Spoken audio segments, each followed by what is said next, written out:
Oh, absolutely. That's what I used to do with mine. Yeah. Yeah.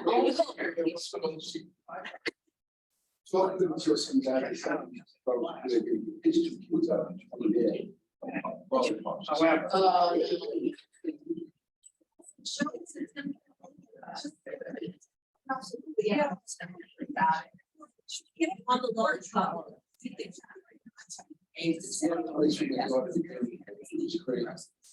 Yeah. No, I have like very fond memories of taking kids to meetings. They were because that mall is like it's very like there's very like expensive. You know, there's like kind of core.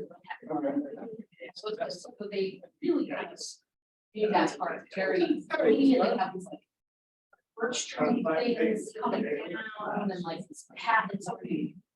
Yeah. So in the winter we could just go there. Like, so maybe there's however. Well, every year, maybe. It was. I'm like, oh.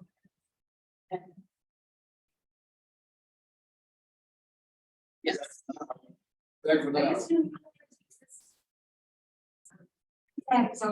Yeah, so there you go. Right over there.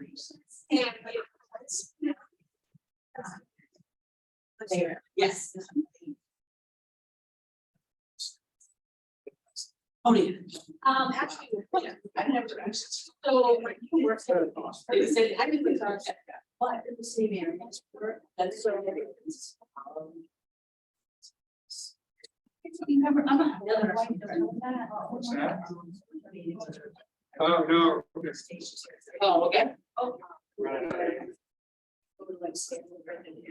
Yeah, sure.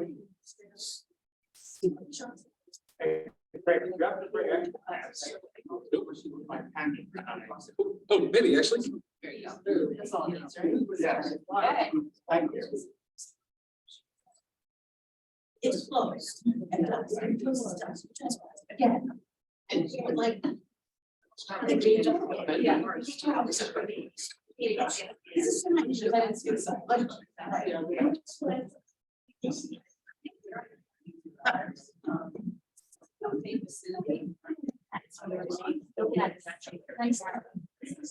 no, I've seen you, thank you for being here. Yeah. I'm just glad it's not, last week, weather. Yeah. I didn't leave my living room that day. Yeah. Yes, it started. Yeah. Syracuse, pretty awesome.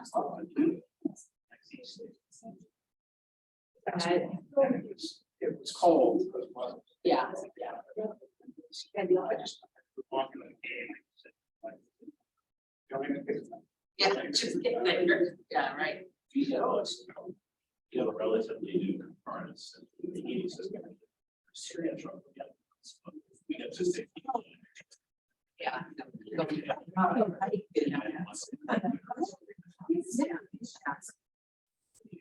We actually had a system this week and we had no.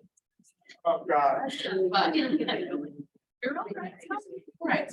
We've actually had to have since after Christmas until we get to this issue. So we have space heaters, we have a burning fire. And it's just a ranch, so it's not like, so we kept, kept the area pretty good, but 61 was about our like, that's like, we're doing good, we're good. We did shots in Hudson. Yeah. Yeah.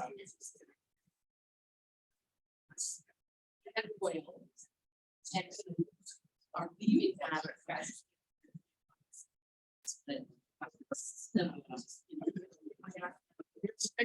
No.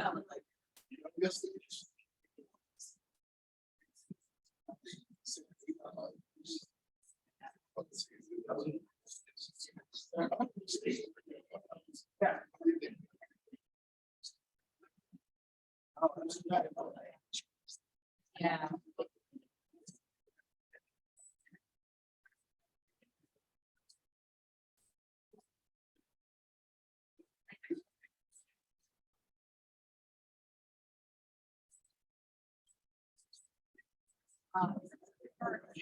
Yeah. Wow.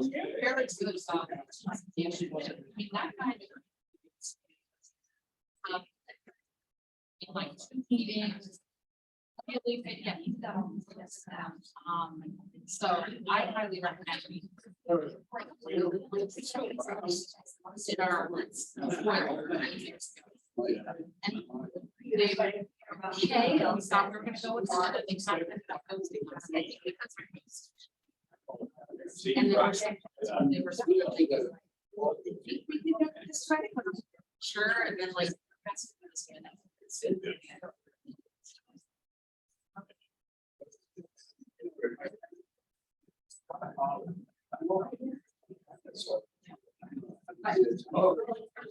Yeah. They're always.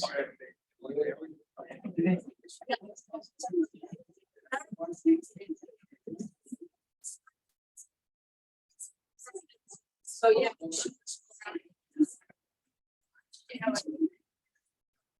Snapping out and like.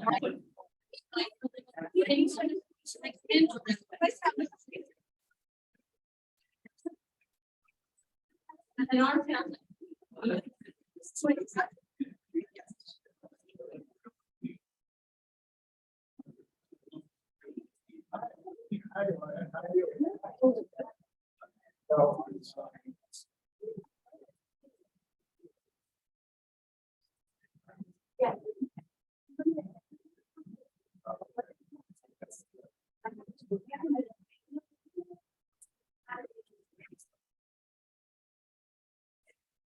Yeah. Hey, how you doing? Are you all set with the presentation? I know we had some changes this morning. Oh, I did not know that. I got what I got from like on Thursday. Yeah. I got emailed. I emailed a PDF. So. Start on that. Sorry, no, That's all right. Two numbers that were. Honestly, I got one. You're good. Do you need the other version? Is that what? The slide? I'm sorry. That's a PDF. You said me. I sent you a PDF. Good. That's all I should need. I got it. So I will. Okay, that's what you're. I'll let you know if I can't do it. It took a while to find.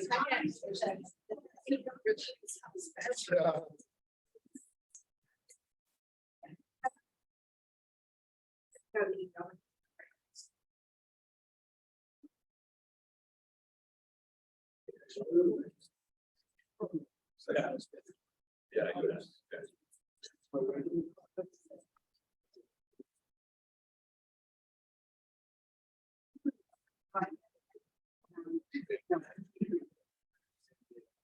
Oh, really?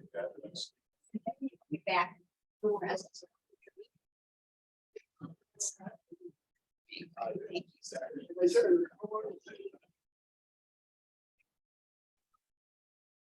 It did, yeah, it's.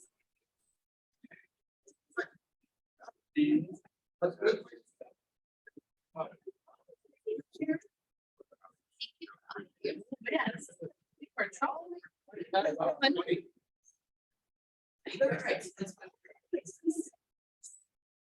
No, I.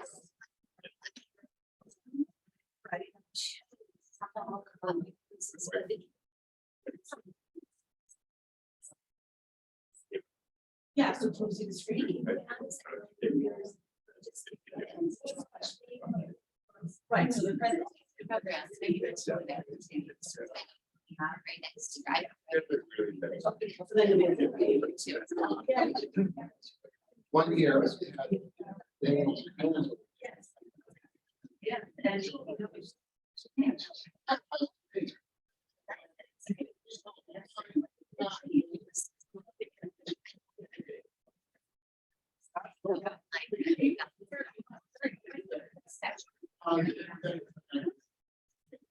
Right.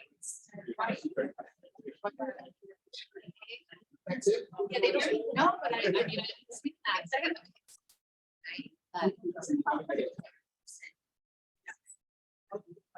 Yeah. No, I can say.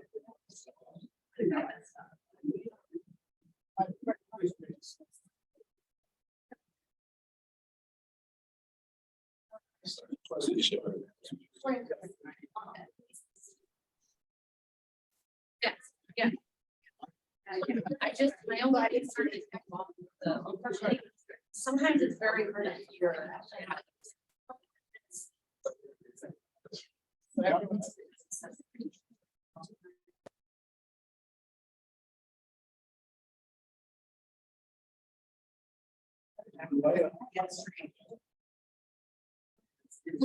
No.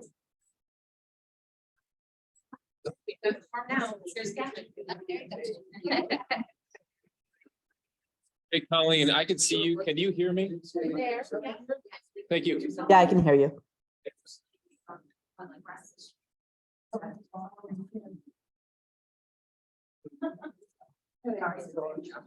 Look at that, look at that. Yes.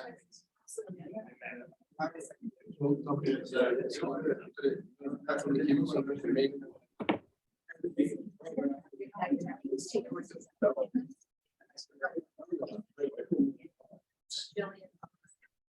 Okay, got it done. So I think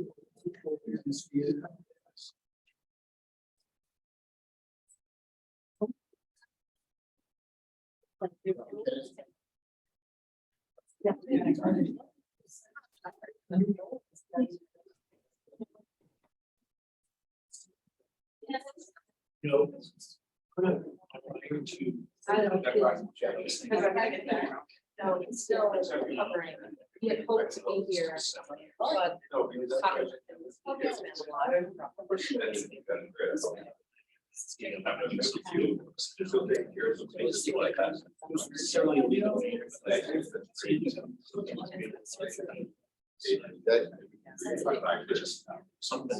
Yeah, you speak up on any of one. Is it all successful? Yes, they will be. There's one good five. Saturday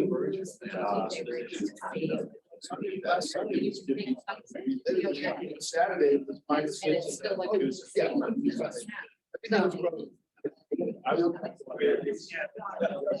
Morning.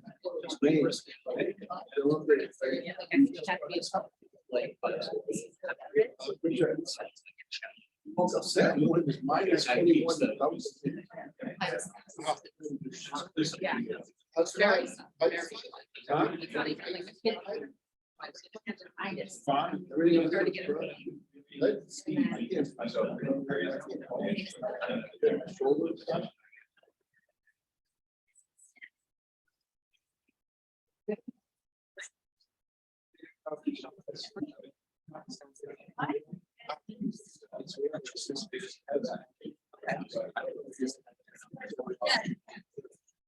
Let's see. Let's see. I think this is great. I think this is. So they can hear me, and I can talk to you. Ready for but we can hold off. Let's see. I guess. Yeah.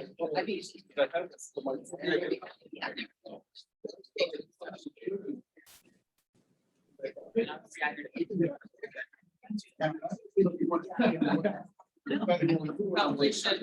It's 9:08.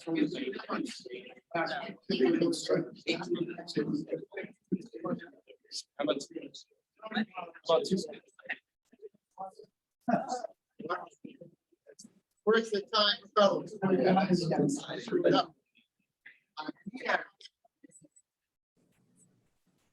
It's so.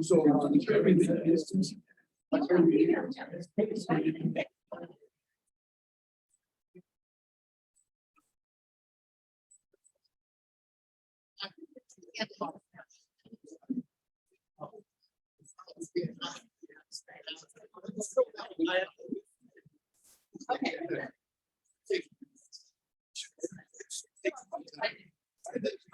I'm third grade.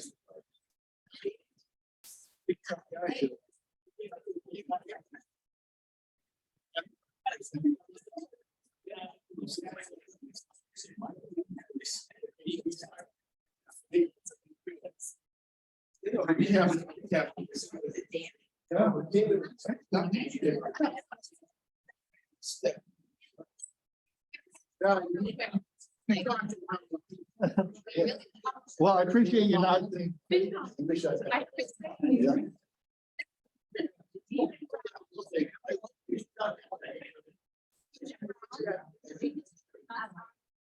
Okay.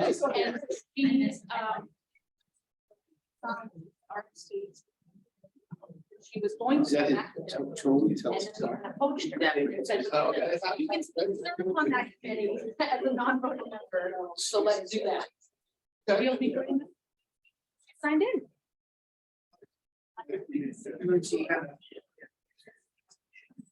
Oh, wait. No,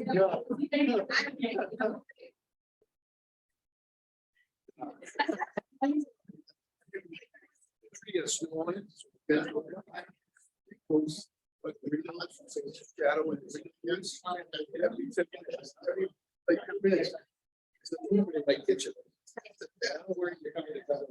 All right, now we. Oh, what's it? What? Yeah.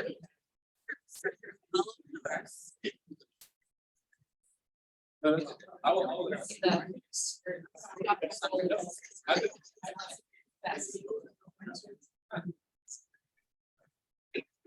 And that way we're. All right, ready, go ahead. So good morning. I am still Greg Johnson, the same town administrator you've been for a couple of years now. But welcome to the new fire station. If you've not been in the new fire station, it's really exciting to be here. And I've said that a couple of occasions, but I'm just going to take the opportunity to get it because I'm thrilled. It's even rare, even in my job, to like have a brand new building built in one's tenure, and here we are. It's really exciting. Really, the work is on behalf of the people that got the work done and got it paid, and that sort of conversation actually started in these sort of meetings, and in late, Wednesday night meetings, whatever, in town hall, in the finance meeting room. I mean, this is what could be results of these sort of discussions. So I commend you. So we're gonna, please be very patient with me. As you can see, I have a few town staff, but I don't usually ask them to work this stuff for me. And I don't have my right hand, which is Megan. I don't have my left hand, which is Greg Wilson, and I don't have my moral compass, which is Stephanie. So here I am. But I think everyone can see us, and we're. Oh, I also, here's a couple more logistics, and but I can see. So sorry, Repo, just 2 more minutes. There is so this is the public area of the fire station. So you can't get through. I don't even my little pass doesn't get me through, which is these like 2 closed doors that gets into where the living quarters are, and then the apparatus floor. So the firefighters presumably are here. Maybe they're sleeping. I don't know what they're doing, but they're going to come and go. But if you want to use a bathroom, go ahead. There's 2 bathrooms right over there. There's the Wi-Fi here. It's the user is MFD-guest. The password is stop, drop, roll, exclamation. That's the password. I think it's over there in tiny letters in red. So, and I also believe, I'm not sure if the alarm system goes off here, but if it does, you might see this screen light up when it turn on. Obviously, don't worry about it. That's for the firefighters if they got to come and go. Okay, so this is the speaker and the microphone system right in the center here. And everyone said, can everyone who can see me give me a thumbs up? You can see me and hear me? Nice. Thank you, great, thank you. So I'm kind of projecting now, but that's how I talk. But I recommend if you are speaking, do so as well. So, Madam Chairs, would you like to do introductions? Would you like to just kick off? Or would you like to turn over to Representative Hogan or whatever? It's up to you. Get Representative Hogan as soon as possible. We need to open our meeting. We have to open our meetings, and then we also have the script. Sure. The hybrid script. So, Okay. do you want me to start? Yes, please. Okay. So we'll open the meeting for the select board.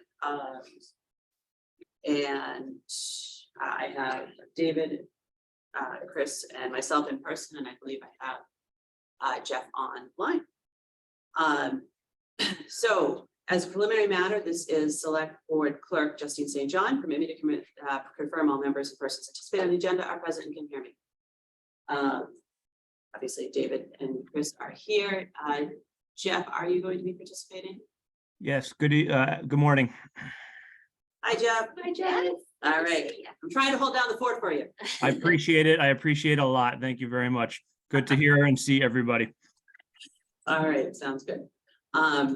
Staff, we can see staff here. There are staff online.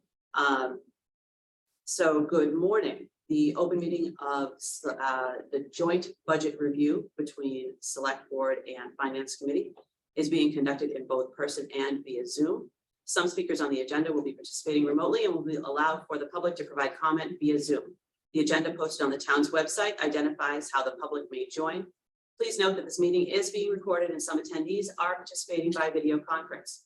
Accordingly, please be aware that if you are participating remotely, other folks may be able to see you and that to take care not to screen share your computer. Anything that you broadcast may be captured by the recording.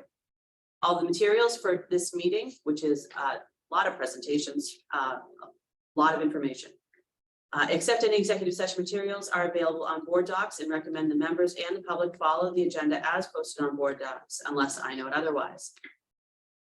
Before we begin, permit me to cover some ground rules for effective and clear conduct of our business and to ensure accurate meeting minutes. I will introduce speakers on the agenda as they conclude their remarks. We'll go down the line of members, inviting each by name to provide any comment, questions, or motion. Please hold until your name is called. Further, if you are participating via Zoom, please remember to mute your phone or computer while you are not speaking. For all participants in remote or in person, please remember to speak clearly in a way that helps generate accurate minutes. For any response, please wait until the chair yields the floor to you and state your name before speaking. If members wish to engage in colloquy with other members, please do so through the chair, taking care to identify yourself. We don't officially have items with public comment. And so we will turn to the first item on the, we will allow FinCom and the school committee to open their meetings. All right, this is Alana Gustafson, the Chair of the Finance Committee. I want to open the meeting of the Finance Committee with members present and also online. So Jillian, I believe I saw you online. Are you present and can hear us and participate? Yes. Can you hear me? Yes, thank you very much. Thank you. And I believe that's it because I think everything else is covered in yours. And Natasha, did you want to open your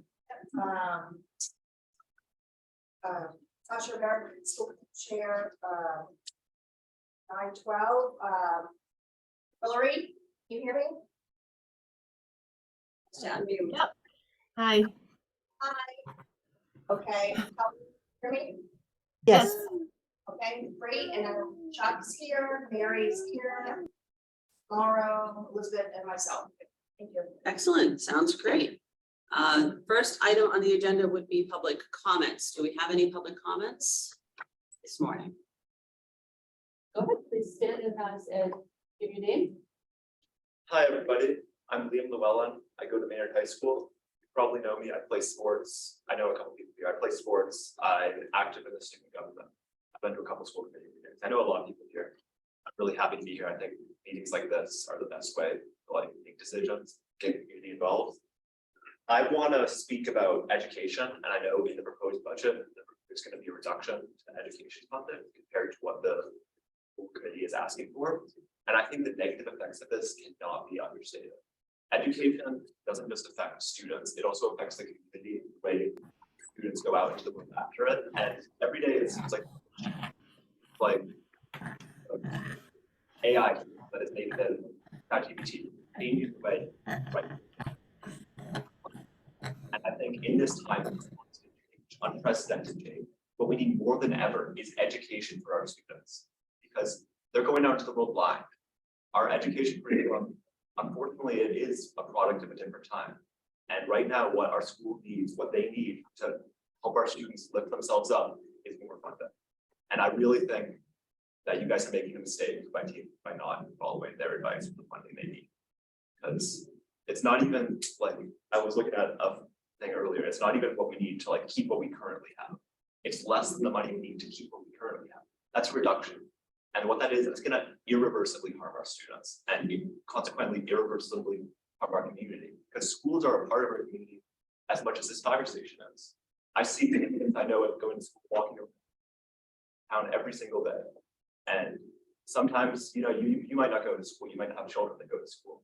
But school events such as sports games, such as performances and community service projects done by our students are such a part of our community. And I think that by neglecting education, you're neglecting our community. Thank you. Thank you very much.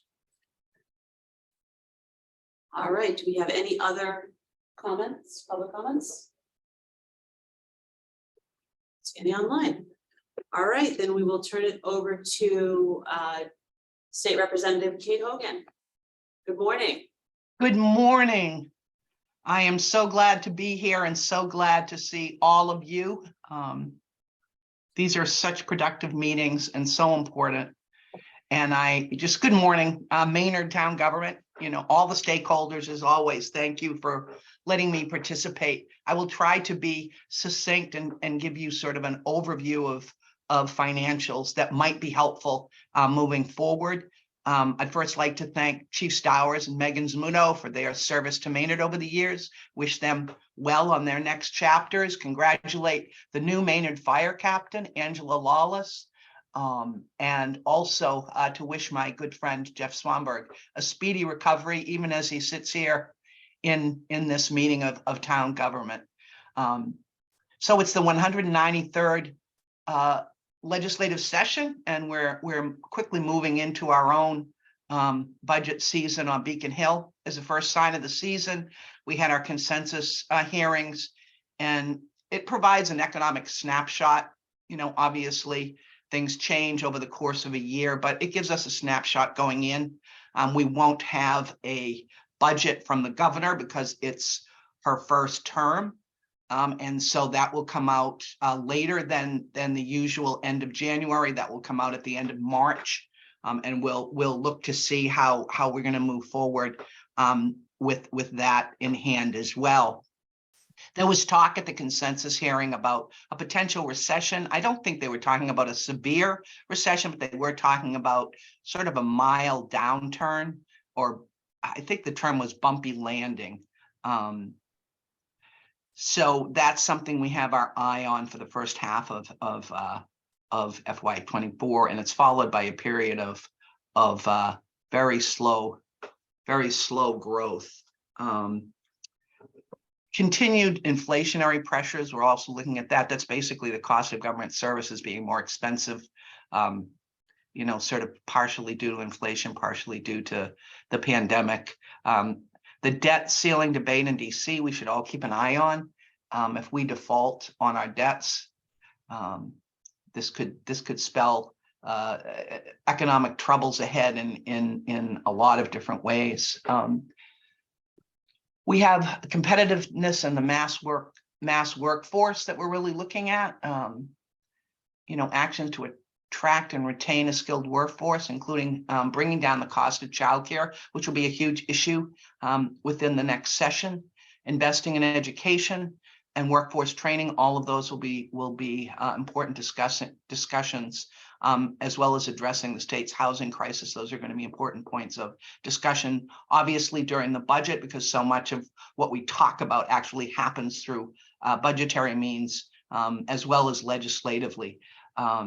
But the mass capital gains has significantly declined over the past 2 years, but we expect a continued reduction as the markets contract under this bumpy road slowdown. But these decreases are offset in our economy by the state's tax revenue sources, particularly, our state's income tax.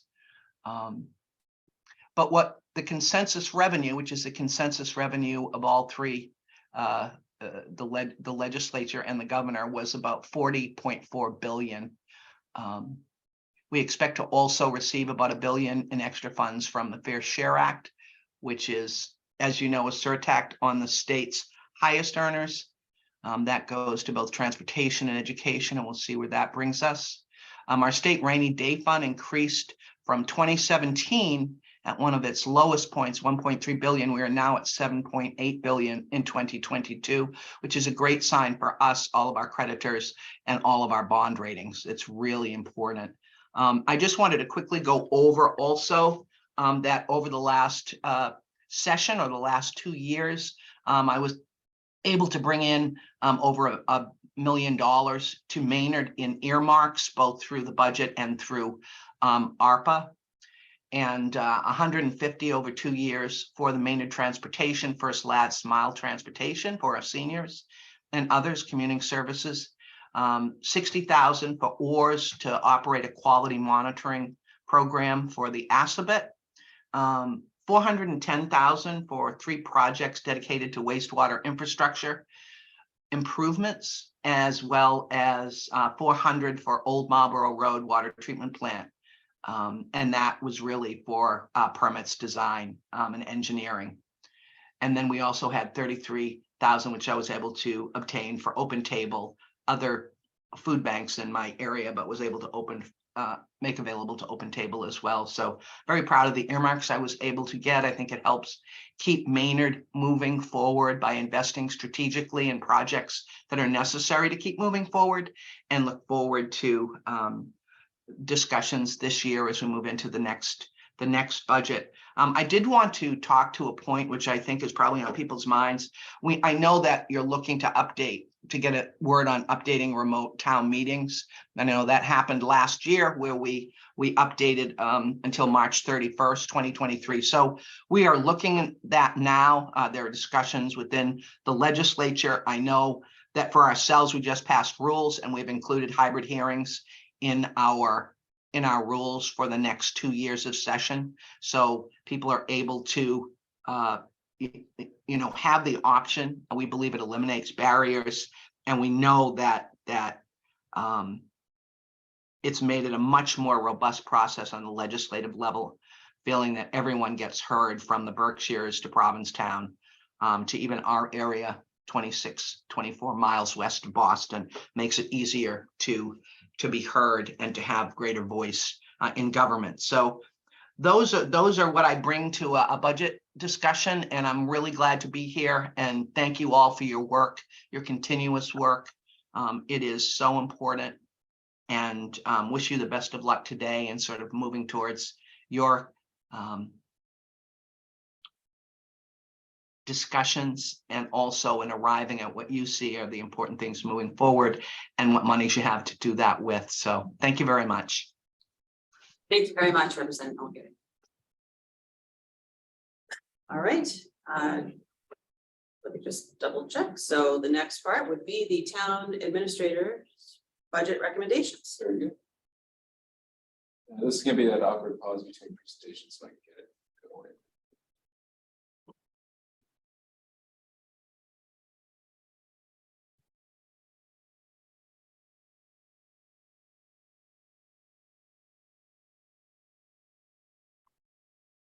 Seconds, guys. See, I don't like the.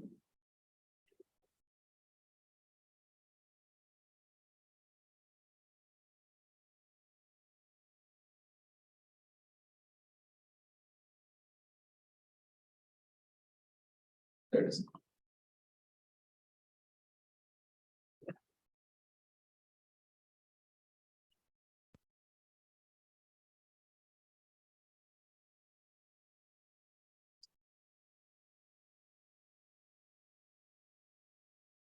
Let's hopefully this works. Okay, so good morning. This is my town administrator FY24 recommended budget message. I think I go slightly faster every year. So hopefully, I don't remember what I did last year. That was not in person, and I talk more in person. So we'll see how it goes this year. But if I know there's a lot, and I know this is it's actually the same template that I use every year, but I don't mean to assume that you just remember what all these crazy terminologies are in municipal finance world. It's very different from every other, like, well, from what I know, it's not like the private world. It's not like your home budgeting or anything like that. So I'm probably going to go and say some crazy things you may have never heard of, and I can answer questions. I also have a very capable, very experienced team in the back there. Actually, I'm going to introduce them right now. So we have Lori Ford, who's the finance director. I have Jen Welch, she's the treasurer collector. And I have Rick Ladd, he's the chief assessor. So Rick has actually only been with us for like half a day, but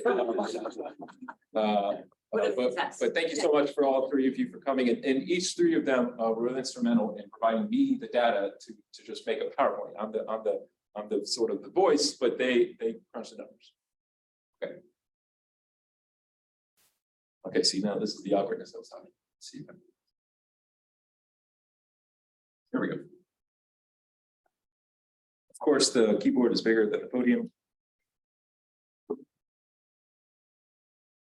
Okay, and y'all can't probably even see this, but it's the same slide I show every year. So it's the budget process. Also, it's kind of weird having the Zoom stuff at the top. And I don't know how to get that to go away. We're going to continue. So according to the town charter, the select board issues a policy statement, which is the term that it's used in the charter, and that was issued on October 18th, 2022. That's kind of like an official start to the budget process, but as we all know, this is kind of an ongoing process. There's budget subcommittee meetings happening year round. I have my first sit down with the superintendent's office about August, I think is when Lori and I sit with them. And at about that same time is when we sort of go over with the budget subcommittee, hey, this is what we discussed with the superintendent's office.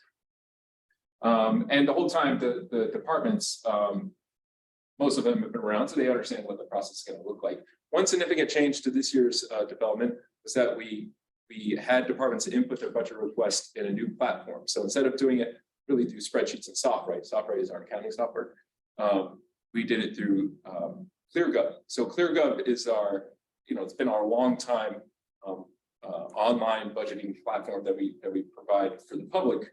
And their offices are right over there in the mill. But this year we expanded that capability. So now we actually did our budget submissions online to not the exact same platform, it's a different module. But it allowed like Lori and I to sit together in a screen in my office with the TV and kind of look at what everyone submitted right there. And then they could put in comments and whatnot. It's pretty fun. We're hoping that we're quite there yet. It's new to Lori and I. We're hoping that I'll be able to show some variation, some format of that to the public, just so you can see what the departments have requested. In the meantime, we'll still, of course, tell what the departments have requested, but in this case, I did it as I normally do in my budget message. I'll get into maybe some of it in the presentation, but really, if you read my essay, which I call it, you'll see the sort of the highlights of the budget that the departments requested. Although most of the departments are tiny, so when they're requesting budget changes, it's because they might need more software. In rarity, do they ask for employee, but I'll highlight where they do. Okay, very good. And then for the town charter, the town administrator submits a comprehensive budget recommendation to the select board on January 21st. Officially, after that date, the budget belongs to the select board as the executive body, and then it goes, through reviews and whatnot.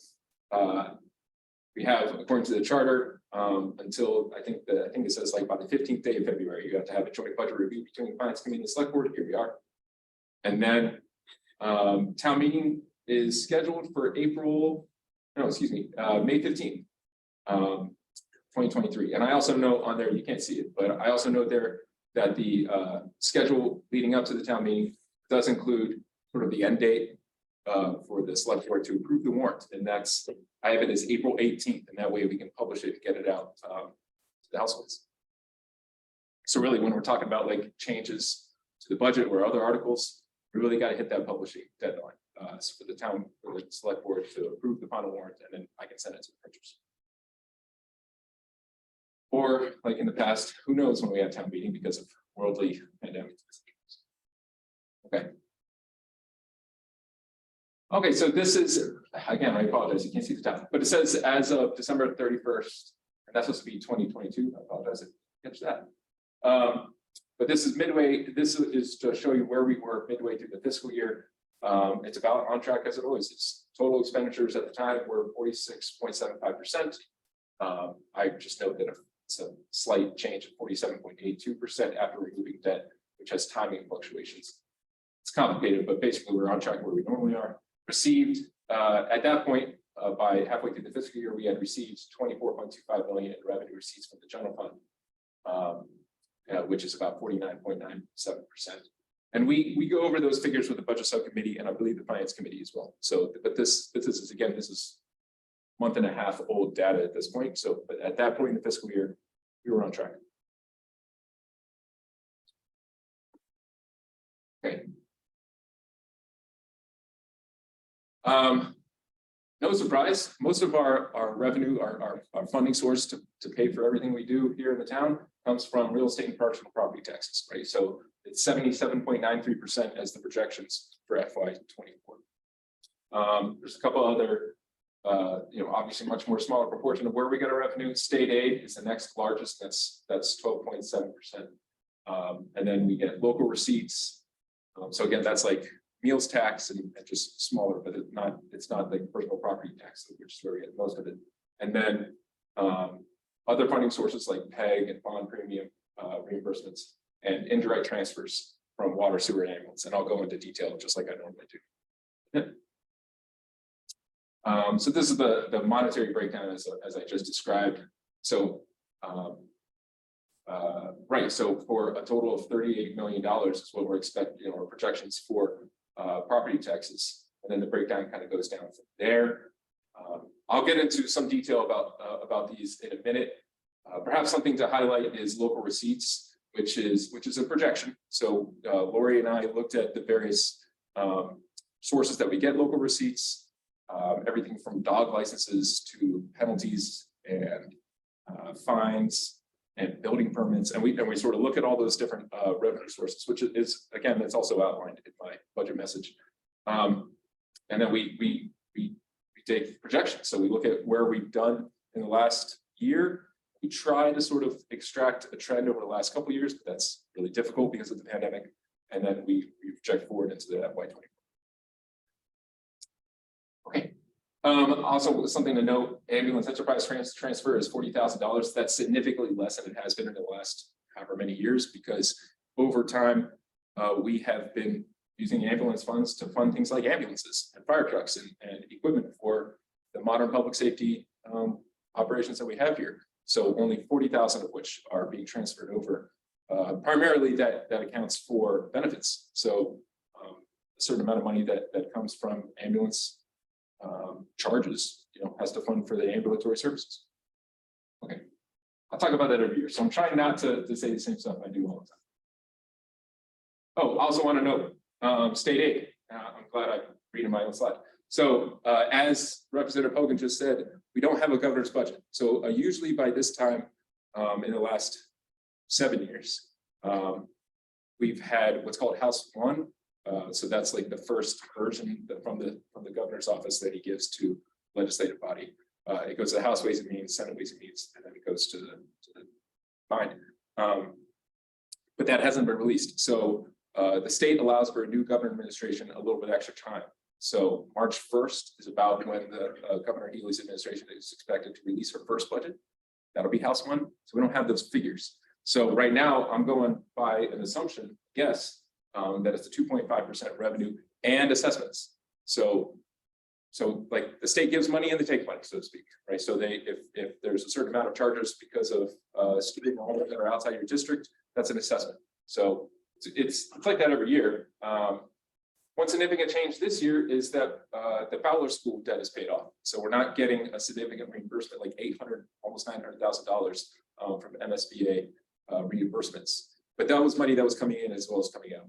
So it was money we were getting as from the state, but it all went towards paying down our debt. So it doesn't really impact the overall operational budget. It just looks kind of funny in the accounting spreadsheet because it's like a loss of money, but it's actually no loss in expenses.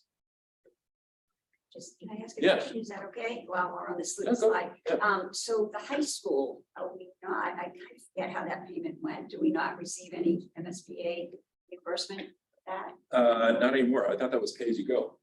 No, I'm looking Was for it. Is that what okay, I didn't remember Yeah. how we did that. It was a different funding scheme. Yeah, okay. That's a good question. I think I know that later, but thank you for bringing it up, Mary. That's a good question. Another question regarding the middle school and the MSBA payment. Was that 100% reimbursed all of our debt costs, or was that a different? No, percentage? 60%. It was roughly But how much? What was our reimbursement? Do you remember? 800. 26,000. I think what you're asking is about how, I'm gonna, tell me if I'm wrong, but are you asking about what our reimbursement rate was for like how much the total cost is, how much is the town, how much? How much of the taxpayer was paying the burden of that middle school versus? Right, so I believe the answer is about 40% on the taxpayers, and it's about 60% of the state. Does that sound about right? Thank you. Okay. So is the taxpayer seeing a decrease now because that debt is now being retired? Oh, yes, but not significantly. That's a good question. Because over time, we continue to add debt over that. I'll get to that in a minute, but that's a great question. So yes, our debt has been coming down. And I have a couple sides to that. Also, even this is on this. So amortization of bond premium. So we're paying less in our bonds, right? So our premium size is going down, which means our interest rates is also going down because you're paying an interest as a factor of that. So if you're paying less premium, your interest is smaller. You get $21,000 you have to pay. It's a little bit. I know I'm talking fast, I'm not even saying weird things, but okay. All right. So here's how we got that $38 million. So you start with your levy limit from the current fiscal year, Prop 2.5, which is a Mass General Law statute, says without asking town meeting to go, to town meeting, you can project a budget increase of 2.5% over that current levy limit, which is $874,000. We have an estimate of new growth of $300,000, which is where we were last year, this year as well. It's kind of similar to, and I have a slide on new growth in a minute that I'll speak to. And then debt exclusions, which is kind of related to what you're referring to, Kevin. So debt exclusions is also on top of your regular taxes for various capital needs. So all that equates to our allowable levy for FY24 of 38, almost $38.7 million.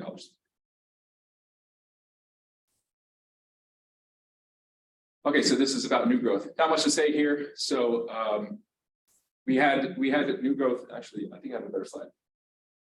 Okay, so you can see new growth fluctuates year by year. I think something I really want to highlight is obviously the peaks. So in 2020, 2021, and 2022, there was significant new growth. That's primarily because of Maynard crossing. Whoever's on the iPad. Yeah, can everyone mute if you're not me? Sorry guys, hold on. All right, okay. So but that new growth gets incorporated into your budget every year, right? So now, as Kate kind of pointed out, and I mentioned briefly in my budget message, I think the expectation is we're going to go back to it sort of like a stable, which is not a bad thing, but about $300,000 is actually is proportionally correct for the size of our population and economy. But kind of in all likelihood, gone is the days of this, like there's no new Maynard crossing coming, right? So there's an expectation and optimism that there'll be reuse of current property. Like there's, Jimmy McDonald's hole on Main Street, that's going to be new taxes, but it's not going to be this massive development. Yes, Kevin. So what is inhibiting projects like the Market Basket down the street? What's inhibiting projects like we've had in the past? We don't have the land. Yeah. Yep. So there's some that's behind me. You can see there is undeveloped land, but we don't have any control over. We have some control because of zoning and other development agreements and otherwise. But like really, it takes private investment. We can try to help and sort of partner with the private firms, but so that's the last bit of like snipping land. It's not a bad thing. It just means that like that was probably the last giant new growth. Okay, this is a lot of words. It says what I've already said, which is we don't have the governor's budget yet. Oh, I do know the high school construction project was as a pay as you go construction basis, and it's has all been distributed with no additional debt burden. And then state aid has been pretty level. 2 years ago, I recall that our projections came in lower than what we ended up getting by a couple $1,000s, and that was because our assessments were greater than what I projected. So it's kind of an unknown until we actually it's really unknown until July, when it's actually written into law. So in the past, we've based budgets on House 1, on the House Ways and Means, and it's kind of a moving target until the law is written. Greg, I got a quick question. Yeah. Kate mentioned in her comments, the millionaire's tax that is targeted specifically towards education and transportation infrastructure. Yep. I assume we won't see any impact on reimbursement, from the state for 2 fiscal years, given that this is the first year it starts. So we won't really have any idea next year at this time as to what they've incurred, because the tax bill hasn't been paid. That's probably a good And then assumption. second year over, but we can anticipate, although we don't yet know, staying this out of my own thoughts, we don't yet know what the formula will be as to what comes out of where and how it affects our community. But perhaps one avenue for us to push for is a reassessment again of how the money is allocated, so that small communities like ours don't get left in the dust when it comes to that new. Sure. And I don't mean this in the way it sounds, but that new bucket money. Sure. That we should have a part in. Sure. And this is the time, I think, that we can influence moving forward, how we are impacted by that, by asking that assessment be reviewed and that smaller communities be compensated for it. I think you're right. And so I say this, the cliche is, write your state rep, write your state senator, because that's how you do it. So you say these things. Kate may still be online. I'm sure she understands that. Yeah. But it's a similar concept for Chapter 90, Chapter 70, which is the education. Although because it's a formula, Right. one legislator may not have an overwhelming impact. And every legislator is going to be out there pushing the same thing. Yep. Boston has more legislators than we do. And so Boston and the other major cities are going to be getting a better allocation. Yep. And constituent size matters. Yeah. So there's of course you make a great point. But I do not know. My suspicion is the legislature doesn't know the formula yet. I bet they were probably waiting for the governor's office to come in. They have new cabinets, and then usually formula stuff starts at like A&F, which is administration finance. And that guy's been there for like 2 months. So like it's gonna take. It's good to be ahead of the wave. I agree. The wave is coming. It was mentioned amongst like my peers, but we don't know. Yeah, okay. Yes. That was my question, was whether there's actually a formula for the millionaire's tax, because I had read that, they're trying to figure out what money's gonna go to the T, what money's gonna go to higher education, what money's gonna go to early childhood education. So I'm not necessarily sure, again, it's going to transportation and education. Yeah. But I'm not necessarily sure it's gonna translate down to the local level the way we thought it might. So, yeah. I think so.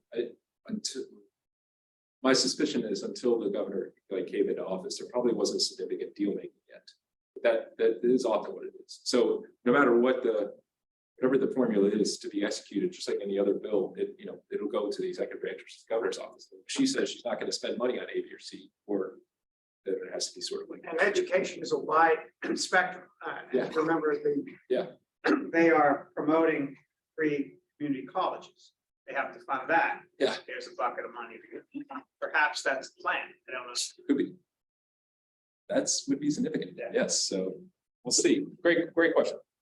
I just add, sorry, that funding piece that the state announced that, that fair share, and it's supposed to start possibly in FY 24. That's how they announced, but we don't know when. Right now, it's not true. There's the surtax approved by ballot. It was an announcement that the 1.6% increase in revenue will agree. That could be hitting, is that anything that will be seen in FY 24? Kate, or Representative Hogan, would you like to speak? I did not hear the question, sorry. So they were. Oh. This is the House Ways and Means Committee. I'm not hearing it, but the Yeah, quality of it. I'll explain. So Representative Hogan, so the question is about the Fair Share Act. And if there's been any, what do we know, or what do you know that you can tell us as to I mean, it's really been passed. I mean, all of this is rhetoric until we know and begin to look at what the formula for it is going to be. And as you said, I think so well, we wait for the governor's budget, which will give us an indication. We'll also wait for how they're seeing the fair share being distributed. And so once that happens, then we're able to really begin discussions, both on the House side, the Senate side, and then in consult going back at the end of the process to the governor's office. So we're at the beginning. We're at the end of the beginning, and then we'll be moving forward from there. But truly, this is very early in the game. Well, Representative Hogan, I mean, I concur with David's point here, that small communities like Maynard often don't get seen. So you have large cities who get money because they have heavy infrastructure. Well, I would suggest that you just got over $1 million in earmarks. So yes, you are seen on some level. So always in there fighting, always in there making sure that they know the needs of our communities. Sure, and I certainly wasn't meaning to impugn your. No, I'm not saying that. I'm just saying that it certainly What I'm is. saying is when these formulas are put together, they're not often put together with towns like Maynard. And I'm not sure who I'm talking to. Sorry, that's Ken Estabrook. Ken Estabrook with the Finance Committee. Okay. Yeah, I guess introduce yourself, so. Thank you. And thank you, Ken. Very good. And just the quote that says, in Yeah, addition, the agreement estimates an additional 1 billion available in FY 24. I don't know the formula behind it, but that's the availability of funds in FY 24. Which is what Kate said. So Kate, they were just repeating what you had mentioned, where the estimation of $1 billion could be the projected revenue from the Fair Share Act. Okay. I gotta figure this out again, guys. There it is. There it is. All right, we're going on. Right? Yep. This is too many numbers, too small a slide, but this is, as I said, and it was the breakdown, which is in the budget message online, which, towards the back, if you go towards the spreadsheet, you'll see this is the breakdown for the various revenue sources. And again, a lot of zeros because it's an estimated projection of what we get. Yeah. Sorry, question. Yeah. The solid waste fees, Yeah. is that, how's that compare in light of FY 23 actual paid? Is that adjusted down?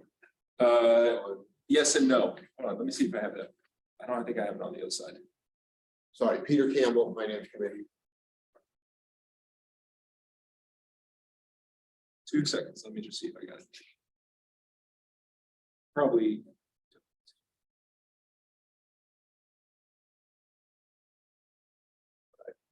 No, I know. Hold on. Give me a second.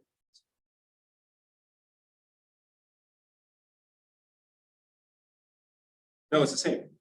So it's the same projection we had because it's still relatively unknown. So the and even the program is changing. So we're not collecting bulk items anymore, right? So that means presumably people aren't paying so much for picking up mattresses. However, our tonnage goes down, meaning so we have different contracts. We have one for Harvey to pick it up, and then we have one with Wheelabrator, which is the incinerator, where we actually get dropped off. We pay them separately.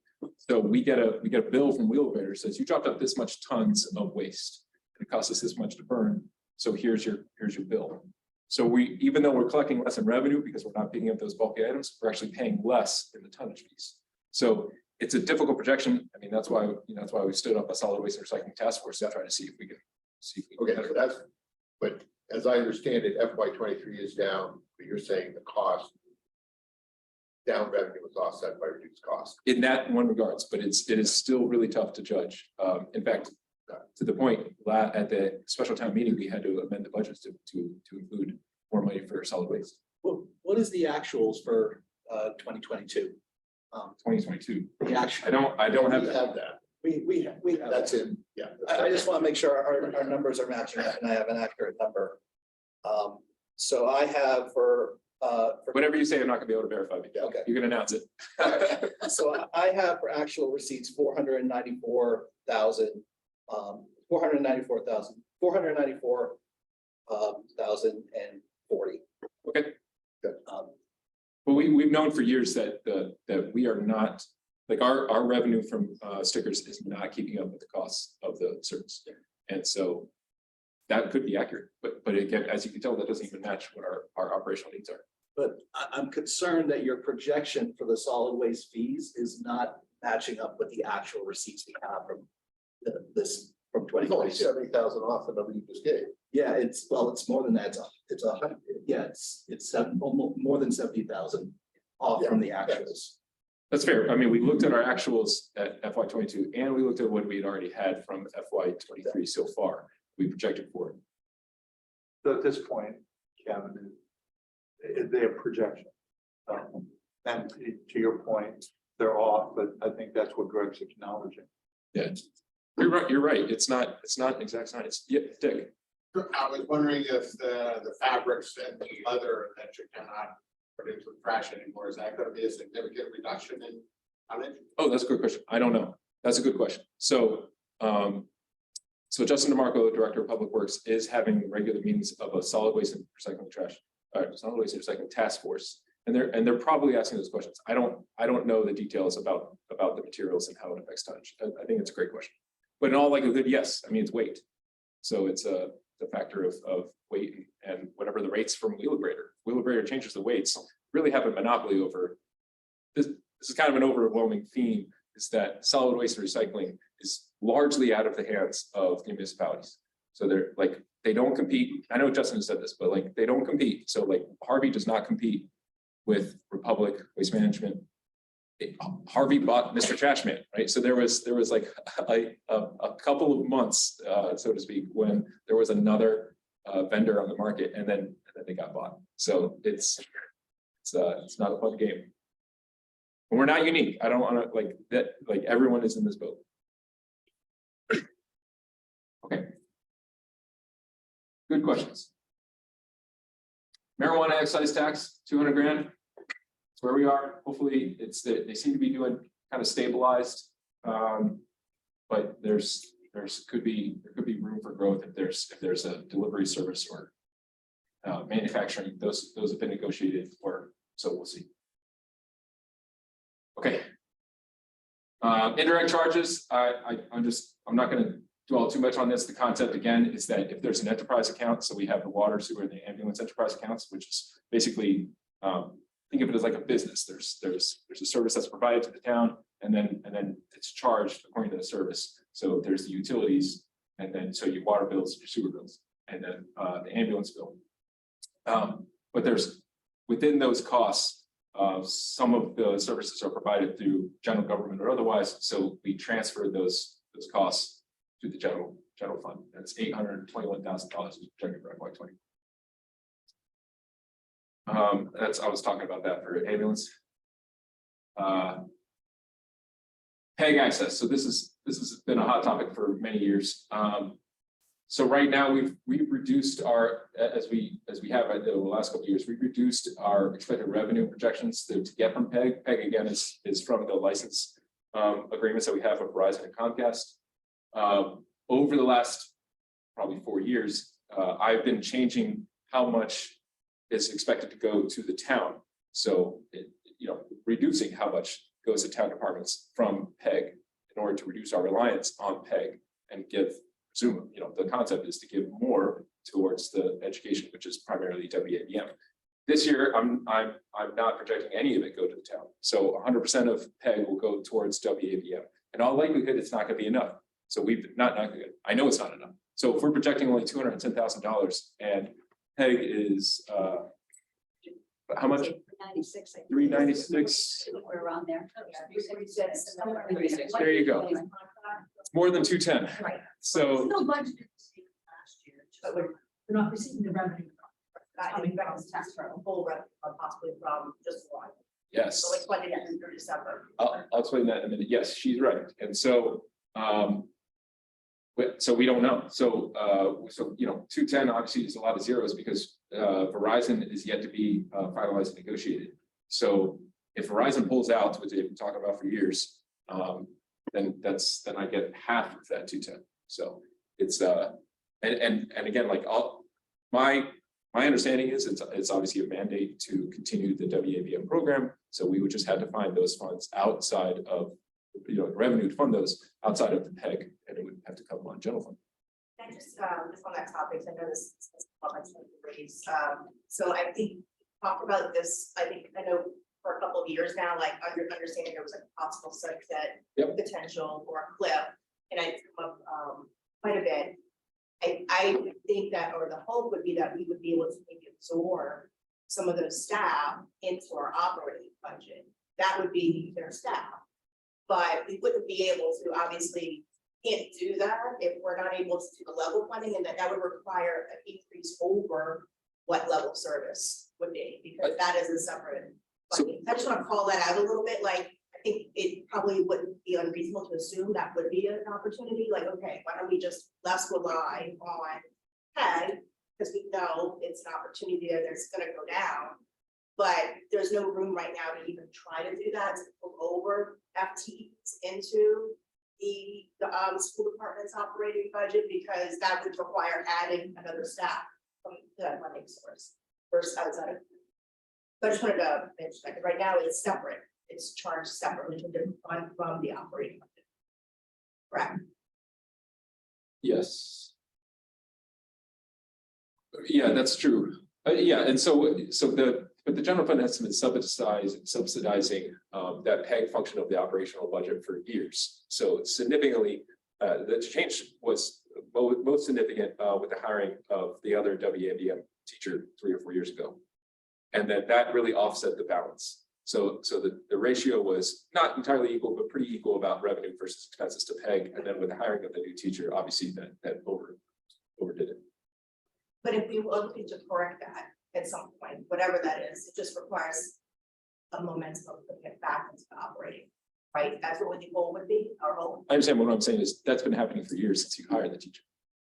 So we have not been collecting enough revenue to offset the operational costs at WAVM. So the general fund has been subsidizing that PEG. The fund that one particular FT that you're questioning, which I don't have numbers in particular to reference that, the funding from PEG is still not adequate. Yep. Right, so even if it's to say, let's just say that on the back burner, the funding that we're getting or possibly less would not be able to fund even out that person. I suppose. I think what I'm saying is the problem has been accelerated. So which is what the point you're making. Like this, and it will be doubly so if Verizon doesn't pay us. Right. And I will point out the fact that Greg has actually been saying this Years. since I think the first. It was my first budget slide. meeting, Yeah. that, you know, because of the increase of the staffing at WAVM, that PEG did absorb, that the schools did not have to pay for. It did accelerate that issue. So. And I said I wasn't going to go over things that we've been over 10 times in the past, but here we are. All right, going on. Let's go on. This is kind of complicated. I touched on it before. Amortization of bond premium. So you should get more. However, that number will go down. So this is FY23. It's 21. It was 23, and I'm only projecting to 21,000 because our bond, because your premium is less. So you don't get less. Our debt exclusion. This is complicated size. Just to say that we are continuing to pay off our debts. So the revenue for debt exclusion for our current fiscal year is $2.6 million. Total debt for FY23 is 3.7. But I'll go in the future when I get into like how we're going to our projection for FY24. I'll talk about what it's going to look like for FY24. As you can see, our excluded debt is going down. So we took on excluded debt for the fire station, and we're paying it off. I wanted to see if in a future slide I'll go over more debt. Well, I'm sorry, can you just go back to that excluded slide for 1 second? Yeah. So that is the yearly additions to the tax bill, or that goes to. Okay. Yes, that's a great question. So I'm sorry, I think I'm glossing over excluded debt, and I'll explain that really quick. So No, you don't need to. Oh, very good. What it is, you don't need to do that. I just want to be clear, that's the addition to tax bill. That's right. Okay. It's like a surcharge, like a regular bill, you get extra. Okay. So this is way too many numbers. So this is my, and I'm going to go over each one in a minute for the breakdown of my recommendations for FY24. The budget goes up every year. So and again, it's a reflection of mostly Prop 2.5 with the addition of debt exclusion. That's how much is going up over every year. Breakdown, this doesn't change very much year by year, maybe like a 1 percentage point, if that, every year between the different functions. So majority of it does go to education. That's just not Maynard Public Schools, that's also ASAPED. We have a shared cost between the school department and the town departments, and that's benefits. So that's the next biggest slice of the pie, which is 19% for my projections for FY20. The next slice of the pie are the usual public safety, public works, debt service, culture and recreation, that's the library. And a 1.3% is that tiny amount for reserves, PEG, overlay. Those are small. But this slide does not change very much. I have updated it, but it's got not much variation here. Sorry, Greg. Yeah. Sorry. No. Go back one slide. Yeah. Just for, I just want to, I'm saying this, it looks like a smaller increase than normal in that FY24 budget. Sure. And that primarily is the Fowler school debt, right? Yeah, that's a good point primarily, as well as when I did FY24, I only had a $300,000 worth of new growth, where I also had that in FY23 at this time last year. But then we ended up taking in about $400,000 or so worth of new growth. So the final FY23 budget was slightly more, which is why. But so in FY24, maybe it is going to be slightly more. Maybe our new growth is higher than $300,000. I'm not going to, as I haven't, I wouldn't bank on that because so there was still some development happening at Maynard Crossing, and I know that there's maybe 1 or 2 pads that are still going to be built, but like the significant changes at Maynard Crossing are kind of done. So I'm not expecting, if 300,000, hopefully, so you project low in revenue, and hopefully $300,000 is the minimum that we collect, but I'm not expecting like $400,000 or so that we ended up getting in FY20. Okay, so that, and 900,000. Yes. Fowler. Yes. Right. Okay, good. That's a good point. Thank you. Okay, general government. General government's one of the smaller expenses of the operating budget for general fund. It's a recommended increase of $51,000, and that mostly goes to contractual obligations, which is IT, town council. Actually, it's kind of similar to what even Representative Hogan mentioned, where it's both inflationary as well as sort of like the far side, hopefully, of the pandemic is people are looking at their budgets and our invoices are changing. So it's mostly a reflection of that.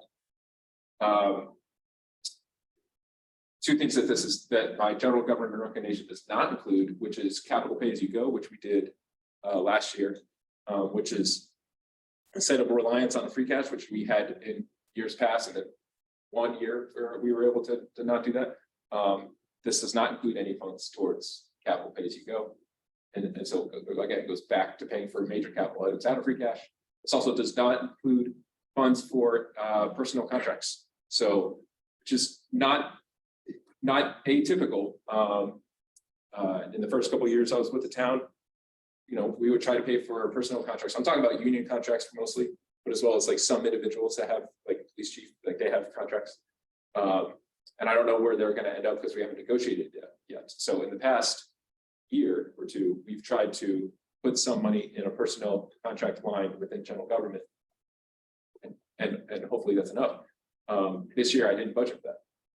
And I'll get into why later.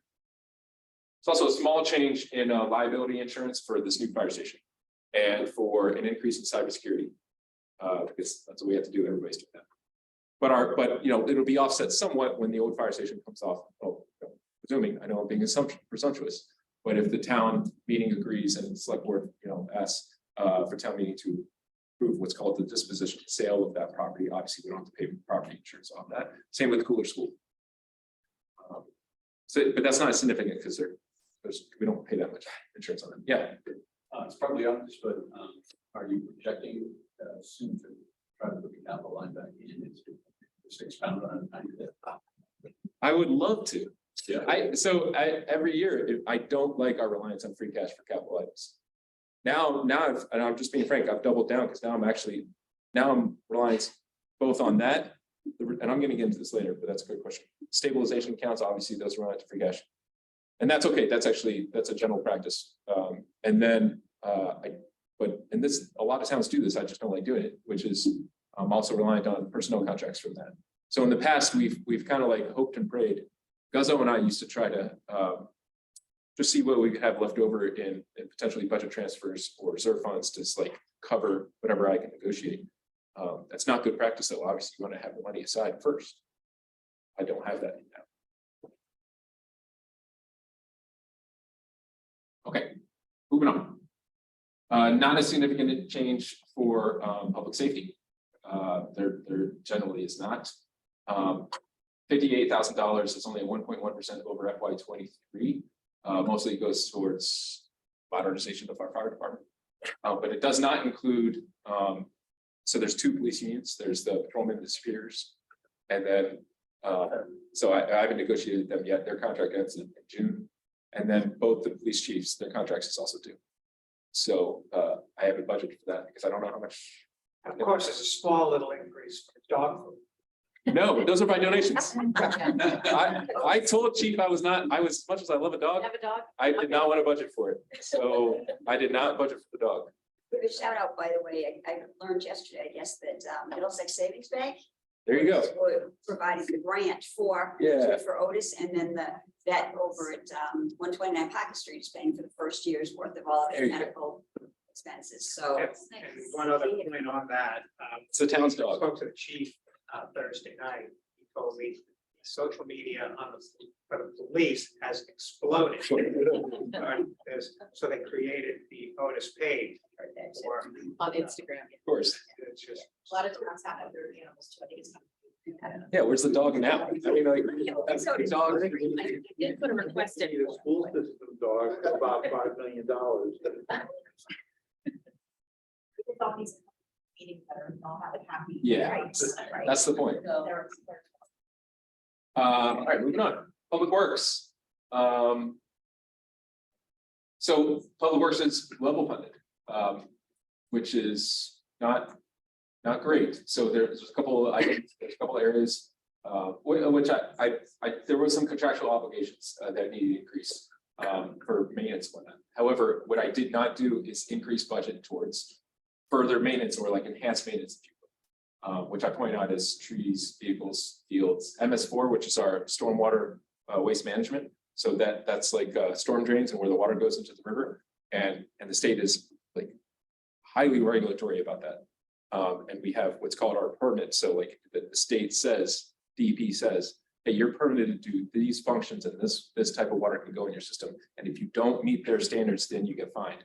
So we need to put the money in towards those contracts to make sure you're keeping up with that, or you're still gonna have to pay in the end anyways.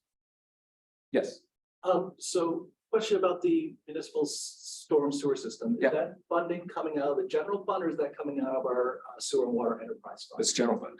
So in other towns have started enterprise just for MS4. We do not have that. It's presumably it's different lines, right? So you have water going from, I don't know, maybe people are doing some pumps out of the basement into the street. That does happen. That goes into the storm line. Hopefully that is not mixed with sewer and water. It is supposed to be two different systems. We can't tell because it's mostly underground, but it's different. So one can't pay for the other. But it is possible to have a general fund for stormwater removal, or that is the only way we do it. That's how most towns do it. Some towns have started in the last only a couple of years having a separate enterprise. So basically, charge people for how much. What? That was actually something, Yeah. Justin DeMarco actually spoke to that maybe a year ago or so. Yeah. As a proposal is to set up it's a possibility you could set up an enterprise fund for it, but I believe it would be based on impervious surface of the houses Yeah, so, so it's a tier, but again, it's, Other- everybody's still paying the same, I used to work for Westford and I left just before they started that. But they have one. So I bet if you go to Westford's webpage, they'll explain it. I don't know off the top of my head, I don't know the details. Good. Okay, very good. Are you aware of other towns that are considering the enterprise fund for storm sewer? I bet every town. Because DEPs, they come after you no matter, and they're doing their job. Like DEP is not like vilifying anyone in particular. They're trying to protect our water systems. Which we drink out of eventually anyways. So yeah, it makes sense to protect what's going into the rivers. Of that 2.55 billion or whatever it is, Good job. how much is the MS4? Well, 75. 75,000. 75,000. Yeah. 74, 75,000. I don't have it up there. No, not at all. And Justin thinks we need probably 120 at least. Not Justin, actually, it's our consultants, like the engineering says, like, you're really supposed to be paying this much towards, although that could be saved so many Paying options. this much is like the storm cleaning and Yes. all that. Yeah. So there's reporting requirements that DEP requires, and we don't have the staff, so I have to contract for that. And then there's the actual work. So you'll see the guy driving around town and he'll like take off the storm drain, take a big thing. And But if we're talking about 75,000, moving it from the general fund to enterprise fund, isn't gonna have that much an impact on people's tax. Depends on, Tax bill. I don't want to speak to that because I don't really know how the formula works about how the billing for the enterprise. Because basically it would be another bill for, No, I understand. That's so my it would be an point. And additional, so- right? So. Yeah, so your cost of 75K. living may be the same. But the general fund, No, I understand that, but so people still, in terms of what they're paying. Yeah. They're not gonna be paying that much difference, right? what I suspect is. What I suspect is there's such demand on tax dollars that $75,000, which by the way would be because of our population, our assessment would be pennies. Like you would, like $75,000 is not that much. But so you wouldn't even notice really a difference, even if your tax bill went down. Is that you're not gonna. However, if you moved it to an enterprise fund, it then becomes under the control of a 5-member board, basically, to regulate without constraints of 2.5. So the public loses the ability, because then DPW director theoretically can come in and say, we really have to boost this up by 13, 14%. Suddenly that $75,000 is now at 125. Then the next year we need more, and there's no control other than the 5 members of the select board.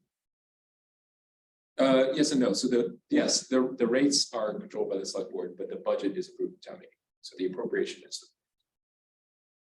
Yes. So the MS4 enterprise fund would be based upon impervious surface. I apologize. I do not know. Theoretically, Sure. who is the owner of the biggest, largest impervious surface? Certainly be happy. But I don't know that for certain. Probably Mill and May. Mill and May, probably, but I mean, Maynard is pretty big. So the enterprise fund would shift it wouldn't, maybe it wouldn't be a net savings, but it would shift the tax burden to those who utilize our storm sewer system the most, which would shift it from the residential users to Mill and May, because look at their parking space. That large parking space has a disproportionate impact on our need to maintain that storm sewer system. Sure. But taxpayers, so they're going to see it in proportion to their cost of living. Like you may have a property that is significantly larger than your neighbors, so you're maybe charged. Yes. So I do want to and I appreciate the discussion that's going on. I'm contributing as well. But I did just check the time and it's 10:15. Okay. So maybe we can kind of take notes and then, because we want the schools, we want. I'm going in capital. Yeah, in capital. All right, going on. Hey, library. So library actually it's like a $3,000 reduction. They have a significantly smaller budget than everybody else. But that's because I haven't negotiated the clerk union, and so their clerk union is almost their entire staff. They have a couple of, I think besides the library director, I don't know if they have anyone that's not the clerk union and library staff, and I haven't negotiated that, so I didn't budget for Education budget, I'm not going to touch on this very long because that'll be for the school department. It's an increase of 2.6% over FY 23, which is $593,000. Employee benefits. So this is obviously significant. As you can see, the employee benefits continue to rise every year. This year, we're projected, because I was told by our consultants and from our insurance provider, to project an 8% increase. However, that may change. So when we went to the Massachusetts Municipal Association's annual conference, and then Maya, which is our insurance provider, presented their trends for the year. If there was a trend of, and I don't remember the exact numbers, but it was something like between 4% and 10% of overall trend. So, but that doesn't tell me necessarily anything, because how much our premium insurance bill is going to be is based on our claims and our subscribers. So I don't have that number yet. So I just go based on what I was advised. That was 8%. This also includes retirement benefits. That was a 6% increase. We just get that as an assessment bill from. Yes, Mara. When do you get that? I hope within a week. Oh, so Soon. Greg, I've been getting a text message that people cannot hear questions that are coming from the back. Okay. So when the questions are asked, you can repeat them. I will. So that's the buzzer. Thankfully, it's not here. So Mara Hogan just asked, when do I or the town expect to get our bill, so to speak, for FY24 for our health insurance benefits? And I expect it mid-February. Hey, debt service is going way down because of the paying off the Fowler School. But again, that was offset by reimbursements from the state anyways. But debt service is significantly going down. So I have here current debt as a percent of our general fund is 5.47%. And in the past it was, it was it's more than that. I can't say it, maybe 8 or 9%. And that 8 or 9% is not atypical, by the way. Some towns have higher, some towns have lower. I've had slides on this in the past. Each town is sort of subjective about what they're comfortable with, and it depends on the demands on the town. So some towns have had to build multiple buildings in a short period of time, which means their debt goes up. That's a decision they made, so they're comfortable with it, presumably. Other towns don't take on that much debt because they don't build that much. So it's all scenario based. How's the fire station reflected? So it's within that, but I don't remember what our annual payment for the fire station is. I'm assuming it's going to increase. We haven't really seen the full impact yet. We have at this point. Yes, we have. But it'll go down because we're paying off our premium every year. Correct. Our interest goes down. Somewhere near 900,000. That could be. I don't know off the top of my head. I don't have that. But that is within included. Yep. It's just that we're not paying for so many buildings all at once anymore. Which has been the general, that was the understanding years ago when I first started. The understanding was that whatever small budget subcommittee in the finance room was fire station, water sewer, capital, and then elementary school. That was the progress of major capital projects. Reserve fund has been flat, $250,000. I recommend maintaining that, as you don't know.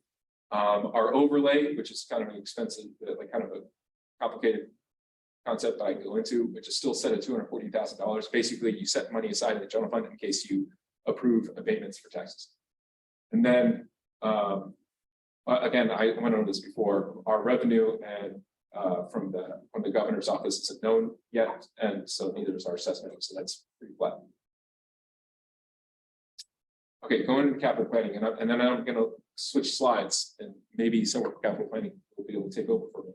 But I just want to point out, so that, because we don't have the capital pay as you go, we're going to be reliant on our free cash again. And so our free cash from FY22, because again, free cash is what you didn't spend the year before. So that's $2 million.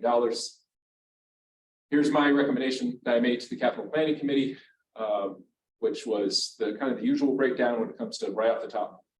Snow and ice at $400,000. We've already spent over $200,000 on snow and ice. However, and I know it's not snowing very much, but we buy a lot of our salt ahead of time, right? So it's not one for one reflective of snow. It's just how it is. Capital stabilization. I just I wish we could put more money into that. I'm recommending $50,000 at this time. General stabilization, $100,000. Which will put us at $1.8 million for a new balance if $100,000 is appropriated.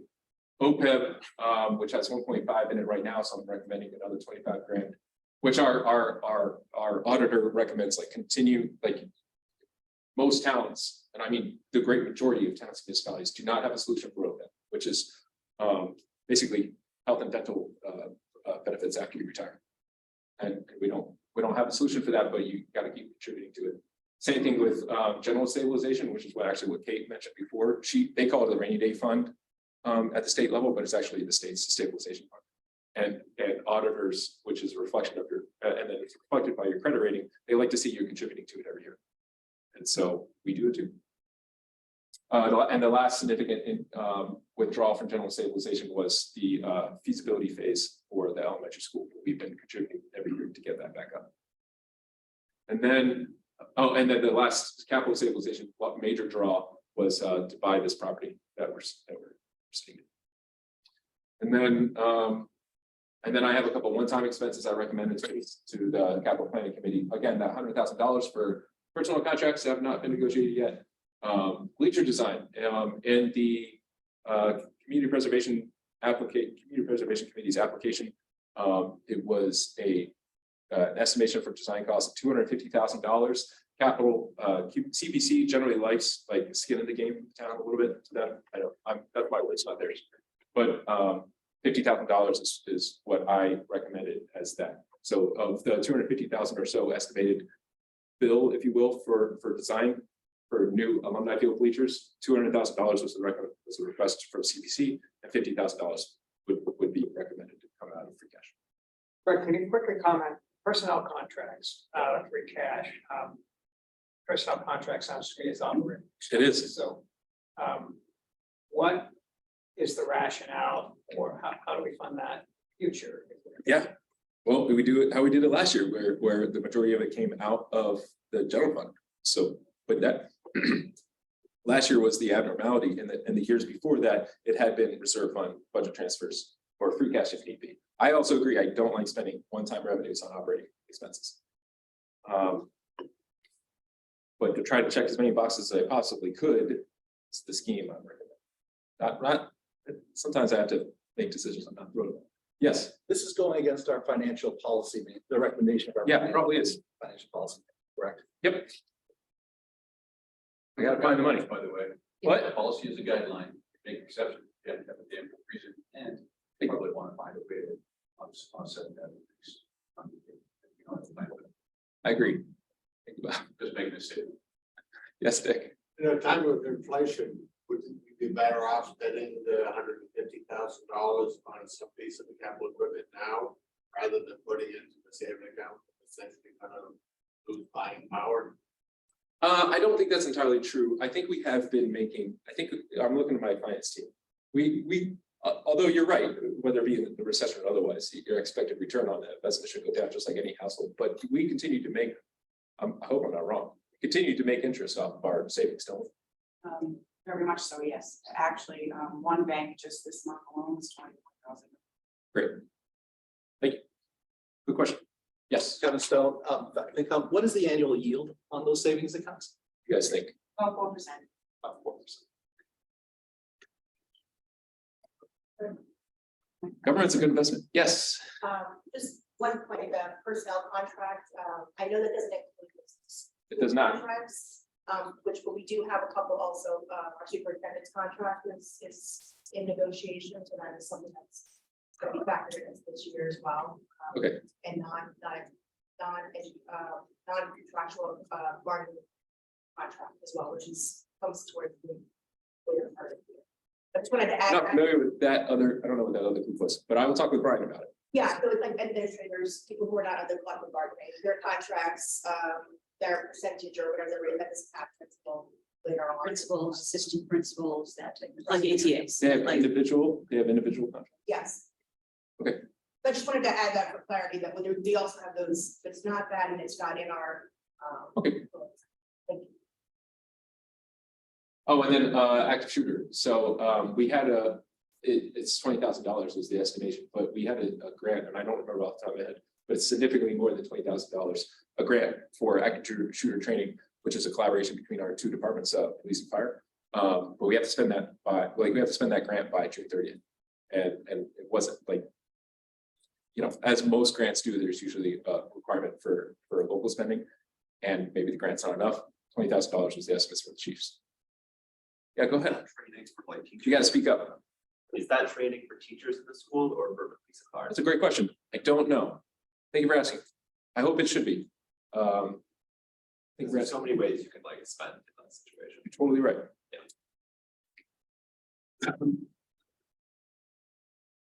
Okay. That's probably it. Oh, no, it's not. Okay. So I throw this slide in every year, but huge asterisks when it comes to these numbers, okay? Because this is based on a lot of assumptions and estimations across the board. So the current FY23 average single family household valuation is $465,000, which means a tax bill of $8,824. That's just the taxes again, right? So the cost of living also includes water, sewer, trash, etc. All right. So if your house is above or below $465,000, that's how you try to project that to you. In FY24, the average single family value is estimated to increase to $488,000, which is about 20 grand more. And the housing market has been good in Maynard. So like our economy is strong. Like there's like people have been moving in Maynard, and like as like anecdotally you can hear about you look to Mary about how it goes to turnover passes. Okay, so if you use the full 2.5% of the levy limit, as well as the $300,000 estimation of new growth, and you have to factor in the debt exclusion, the estimated huge estimation FY24 average single family household tax bill increases according to my recommended budget of $292, excuse me, just $292, period. But I do note in small type, if you add to that tax bill, it's going to go up. Your tax bill will go up. So if we do debt exclusion for Green Meadow School, that's the expected next capital project. It's unknown, however, when that tax bill will hit. So we don't bond. You pay. Your tax bills will pay for the bond. You pay for the bond to pay for the construction. But we haven't finalized plans. We haven't even submitted our designs. So the expectation is we go to town meeting in the fall so debt exclusion requires two actions: town meeting vote and a local election. And then you go into contracting. So you don't contract generally. You don't contract for a project you can't fund. So then we did this for the fire station. So then when you have the appropriation approved by the town to pay for the bonds, to pay for the construction, then you contract, and then you find out what your actual cost of the construction is going to be according to those contract terms, and then you bond for that amount. So you go to town meeting, just like so for the fire station, we asked town meeting for $16 million. But the final, and we're not completely done, but the expected final bill for the fire station was only 14.2. So you generally, that's how you're supposed to do it. You ask for more, and then that way you getting borrowing authorization up to that amount, but hopefully you ask for more than what you actually need. And then, but you don't pay for that bond right away. So so generally your tax bills are reflected in the third quarter for what you because we can't really know what your tax bill is going to be until it's finalized at town meeting in the fall. So not until January do your tax bills reflect the year before. I know that's super complicated what I just said, but it makes sense to me and like 3 people in here. So go ahead. Yes, question. What is the impact on the average single family from the retirement of the middle school debt? So how much have tax bills gone down because you just retired the middle school debt? Wow, that's a complicated question. I'm going to look at my team. Taxes don't. Taxes don't go down. That's true. What a proportion of the general fund, what would you say that were not? Because most of that was offset by the MSBA. Right. Yeah. So it was like 40%. 40%. yeah, I agree. I think it was. 40% was high. I mean, when, I mean, the assessor can speak to this better, but when, value or taxes go down, the value goes up, and then it's still a net. I understand what you're saying. So let's say, let's use. Impact, this was a total downward impact. I understand what you're saying. So let's say MSBA reimbursement was about $800,000. Let's say that's 60% of the total cost, which means maybe $400,000 was what that was coming on the tax bill, right? So you're asking like, what is the impact of the average single family tax bill for $400,000? Probably dollars, because the overall general fund is $48 million. So, well, 38 of that comes from property taxes, which means $400,000 in comparison to $38 million is relatively insignificant on your tax bill. But I mean, you say dollars, but I mean, I can't imagine the cost of Green Meadow is 100 times more than the cost of the middle school was. So, I mean, it has to be somewhere in the regime of maybe a few $100s based upon the cost of Green Meadow. I understand this was years ago, but it's definitely not more than 100 times the cost. I mean, the impact has to be somewhere in the range of what the impact of Green Meadow was. I think that's a huge assumption, Mark, and that's why I'm like, I'm even reluctant to show this slide because this is to your point, very misleading. So so down here I wrote in small print because I didn't like doing it. Past estimates could add $560 to $645 to the tax bill based for a lot of assumptions.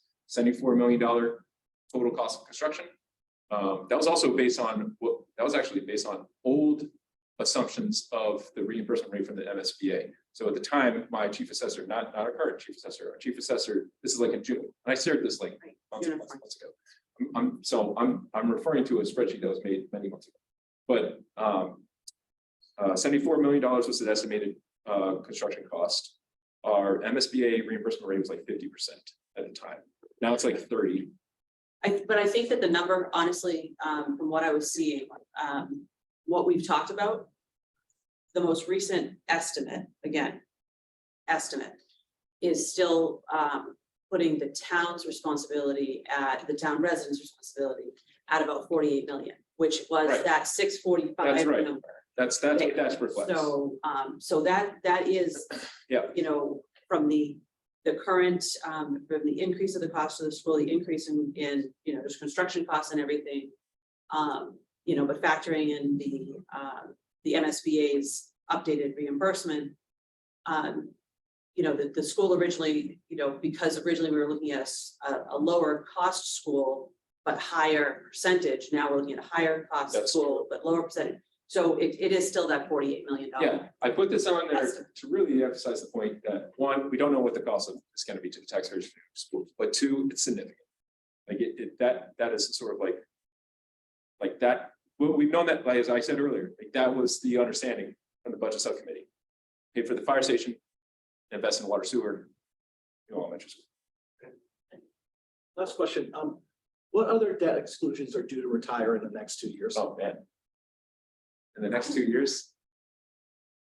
Yeah, that's catching. So usually we have a 30-year bond. So The library. what did we build 28 years ago?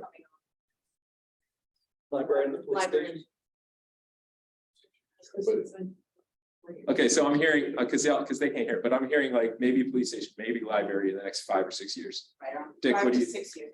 Yeah. So roughly speaking, $1.6 million is the dollar on the tax rate. Oh, that's clever. Good work, both of you. So what Dick Downey has said is roughly $1.6 million comes to $1 on the tax bill. On the tax rate. Tax rate, excuse me. Right. So on the tax bill, that would be whatever your house is worth. Yeah. Times a dollar.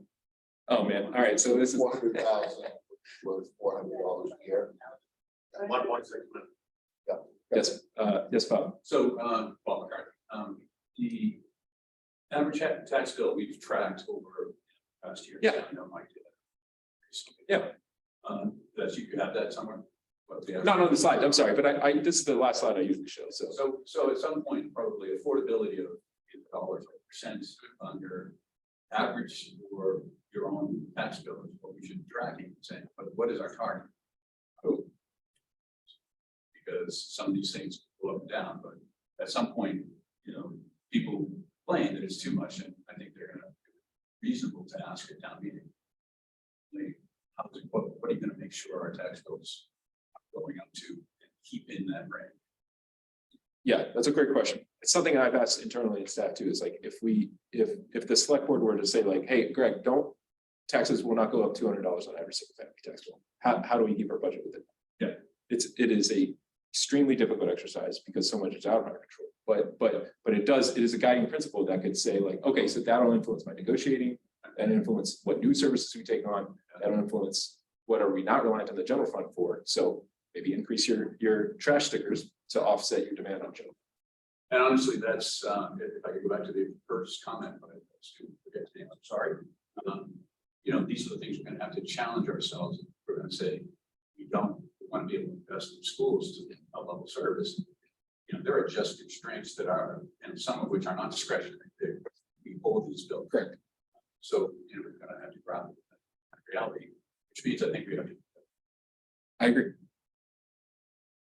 Just one There. question, so the 560, 645, that's based on a 20-year bond, right? 30 years. Oh, is that is based? I'm on- looking at that. It's 20, 30.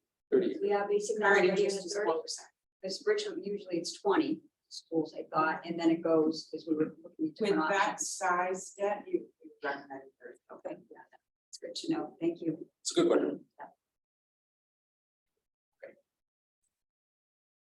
Hey, that's my last slide. So if there's no other questions, I'm gonna check if someone from the capital planning committee is on. I see. See Lindsay? I do. There she is. Hey, Lindsay. Hi, how are you? So this is Lindsay McConkey. She's a member of the town's capital planning committee. Lindsay, I'm going to bring up your slide in a minute. Okay, do you want me to bring them up? I'm sorry, I did not bring them.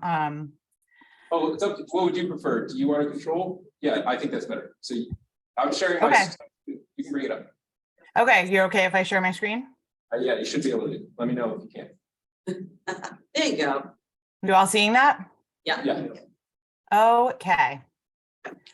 Okay, so thank you. As Greg said, I'm Lindsay McConkey. I'm on the capital planning committee. And I'm going to go through this deck, and I will apologize in advance. I'm not quite as familiar with a lot of the language and vocabulary and quite as facile with the data analysis. So hopefully I can answer any questions you might have and present this coherently.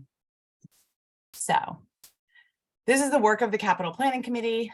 So we, in the past year, have reviewed the existing data. John Larkin on our committee has built a really fantastic, robust model that we use. And it's a tool that we use to assess past year's recommendations and then track appropriations from past years and organize current fiscal year requests and then project out. We're still refining this model, and you'll see some examples of where data is not perfect. I can point them out throughout the presentation, but we're certainly in a much better position than we were just a couple years ago in analyzing this information and considering how we project out further. So our process consists of taking all of the projects that are submitted, the requests that are submitted by department, and putting them into John's model and scoring them in 6 weighted categories, each 1 to 10. So there's 4 members. We each score them, and it's based on this criteria that you see. I don't know, this is a lot of text, so I'm not sure how much you guys are able to see, but it's public safety, complying with law regulations, saving costs, operational necessity.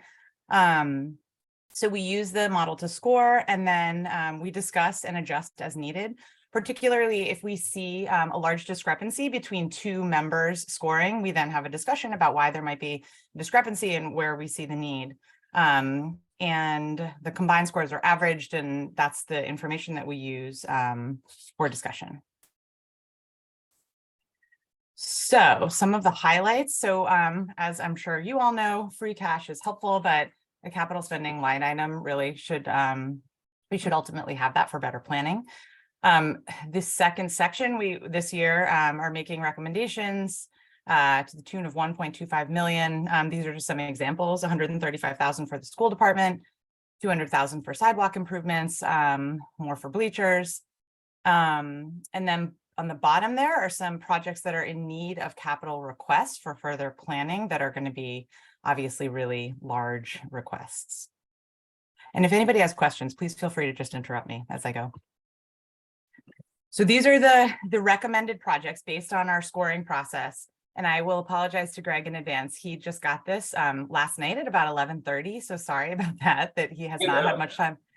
He did not have a lot of time to look at it. So this may not be exactly aligned with his prior presentation. My apologies. We kind of scrambled in the last couple of days to do this. So these are the recommendations, and then I'll get a little bit further into the actual dollars. So I'm sure that this is horrible to look at from where you're sitting. Hopefully this will be shared after, so you can look at it more closely if you want, but this is the 3-year capital spending from the general fund. So this is based on this year's requests and then requests that we weren't able to fund and pushed out to FY25 and 26. So you can see which projects are outstanding in the second and third columns. This, of course, excludes any new projects that would come in and then would be scored higher than some of these based on need. So this is all capital spending and the projection for several years out. So this is what's been appropriated over the last 3 years. And then some of the future amounts that you see reflect obligation to lease payments. One note just on the police line, police cruisers aren't a contractual obligation, of course, but it is a recurring request that shows up. So this is kind of an example of where the data just needs to be cleaned up a little bit in the model. The 90,000, then 40,000 is based on a request cadence from a few years ago. I think when John built the model. In the past couple of years, the police department has requested just one hybrid cruiser each year, as opposed to 2 at 45 and then 1 every other year. And so the capital committee has funded those cruisers. But so this is just an example of how some of the data needs to get a little bit cleaned up. And then also a side note just on process, and this is something that we're also thinking about how we better refine, but the criteria for capital requests for equipment and vehicles is anything that has a value of 5,000 and a lifespan of 5 years or over. And per the police chief's request, the cruisers have a useful life of 4 years. So it doesn't technically align with the capital spending requirements. And so I don't know if that's, maybe a conversation with the town administration as to how closely we want to be adhering to those guidelines and how, that adherence is balanced with need. Excluded debt, these are debt obligations from capital projects and expected future bond issues. And so we see 3 in the near future: the Green Meadow School, obviously, the bleachers, and then some DPW projects related to paving for the schools and a large stormwater remediation project that I think you guys discussed earlier. These are debt obligations from capital projects, expected future bond payments, and this is coming from the general fund. These are a few projects. These are requests that we have that we recommend be funded by CPC. It seems like that probably makes more sense. Obviously, the department request will have to go through the CPC process to request the funding. And then, some on our committee expected this might take some matching funding from the general fund. But yeah, this is a recommendation on another funding source. And then this is the capital spend by department recommendation, just to give you an overview of where this money is going. And you'll see, I think we have $6,000 left over. So Greg, that's for you to use at your discretion, I guess. There was one project request for polling pads, I think that was about $9,000. So I'm not sure if we couldn't fully fund it. So we just didn't allocate it, but there might be some smaller requests where that money could go. At the town meeting. Yeah. Oh, no, not town. So Sort of that is my last slide. Any questions or comments? Good job, Lindsay. Thank you very much. Thank you. You should all be thankful for John Larkin and John Canchola. They couldn't be here, but they do a really amazing job of organizing this information and data and then analyzing it so that it's in a digestible format. I have a question without the slide up there, and I don't need you for you to bring it back up. There was one slide in particular that showed, I think it was $1.3 million in free cash allocation for the DPW to next fiscal year. And I don't know if I understood what that specific number was all about. The other numbers were nowhere near that. Let me see if I can bring that back up. the slide with only a few other, Is it this one? oh, going backwards. Go back, Lindsay. Yeah, this is. like- That might be at $3.7 million, 23, which is what? That's now this year. That's not. I think you're counting enterprise fund, and I assume that's well for a. Oh, okay. All right. And grants Okay. and earmarks Alright. and leases. So that's outside. I can't entirely hear you. I'm sorry. I think that what you're seeing is last year we looked at the public works and a lot was funded by grants. So I'm not sure if that's what's included here and that's why that number is so high. But there were a lot last year that were not funded from free cash. That's right. It's a good question. Okay. Like the capital planning committee is more than just free cash. So they're just trying to point out that like, oh, the town would invest a lot in capital outside of free cash. Yeah, okay. Yeah, we're trying to be all encompassing in just where these things are funded from so that we can better project out 5 years or so. Ideally, we get to a place where it's not just reacting every year to whatever the biggest emergency is, which is kind of, I think, where we've been for a little while. It's getting, I think it's getting better. But ideally, we're looking at big picture, all of the capital spending across all funding sources so that we can plan better. Thank you, Lindsay. Thank you very much, Lindsay. Thank you.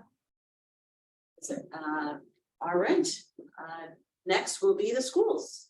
Chuck Carrigan or actually, Yeah, Mary? I'm sorry. Yeah, do you want me to stand or It's up to You you. do whatever you want. Better. You- probably better if I stand, Yeah. right? Okay.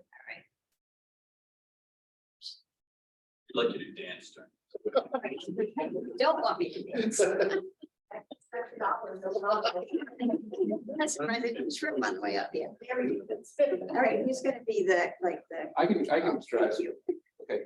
2 seconds.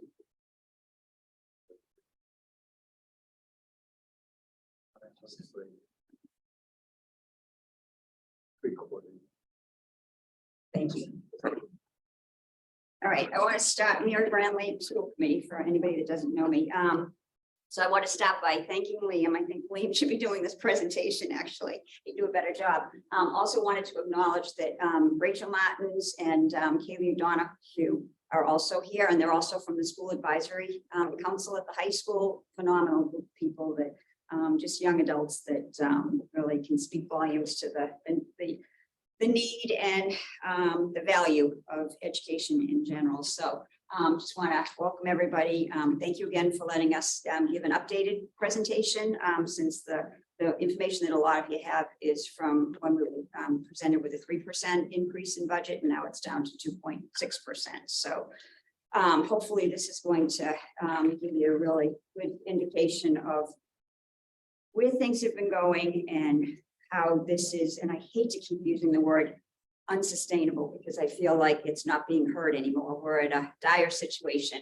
It's much worse than unsustainable. So, and I know we're a small community and, everybody's priorities are really, really important. But I think Greg probably said it best. Our property values have been going up significantly, by the way. And you know why that is? Because people want to move into a town that values education, and it reflects positively or negatively. If people feel like education is not a priority in a town, I mean, look at all the surrounding communities. It took us a long time to get to where we are, and it wasn't just by circumstance.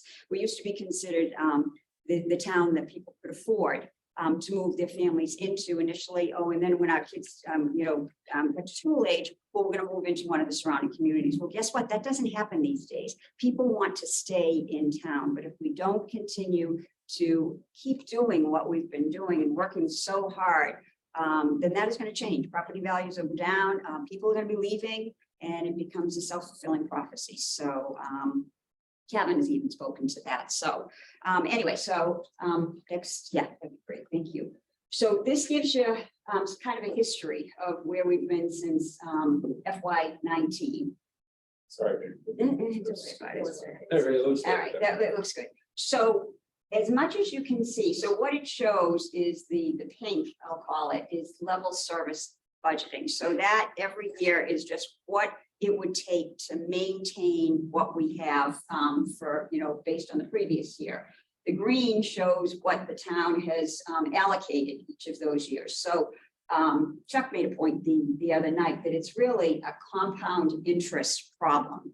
So if you looked at this first year, okay, so level service would have been here, we received this. So all of a sudden, this becomes the new norm for the next year, when in fact, we are already behind. And so the next year, this looks like, okay, well, we didn't get level service, but we got the allocated. But then if you compound what we didn't get here, then it keeps exacerbating. And actually Ken has spoken to this too. So the longer this goes on, the bigger the discrepancy. And I don't know how we've been able to make it work, but there gets to be a point where there isn't any more, there isn't any ability. So what you see of the what level service would be, and again, look at it from way down here to what was originally allocated. And then we put this purple one in to say that, so the green was what the level service would have been, and then the purple is what the town has allocated, and that's with that 2.6%. So just, does everybody understand that? All right, thank you. So then next one. So this actually speaks to it even more specifically, because as much as we talk about level service, and I'm always one to say, the minute that you're stagnant in education, you're actually falling behind. So level service just keeps us to where we are. But to Liam's point, you know, things are changing. Our young people need so much more than we did, than, you know, even the people that came before Liam. And so by not being able to grow, we're actually falling behind.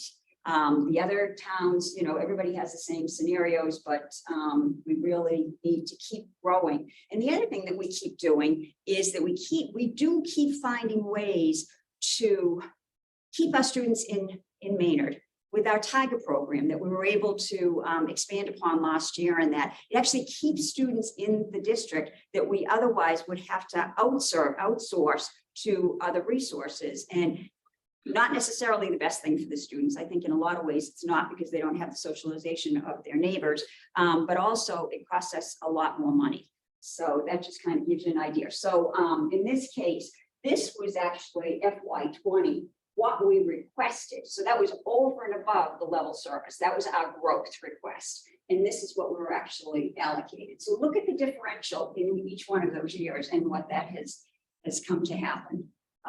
So that just kind of is a different way of looking at the bigger picture of a growth type of budget versus just even a level service. Next one. This next one talks to our buildings and grounds, and we're going through the MSBA process right now with Green Meadow. And I remember it when we were going through the high school. I remember it when we were going through Fowler. Maynard for a long time was considered not to take care of our buildings. And so it was like, why should we, you know, give you another school when you're not going to take care of it? So this shows that even with the constraints of our budget, we have been able to continue to put money into our buildings. Is it necessarily as much?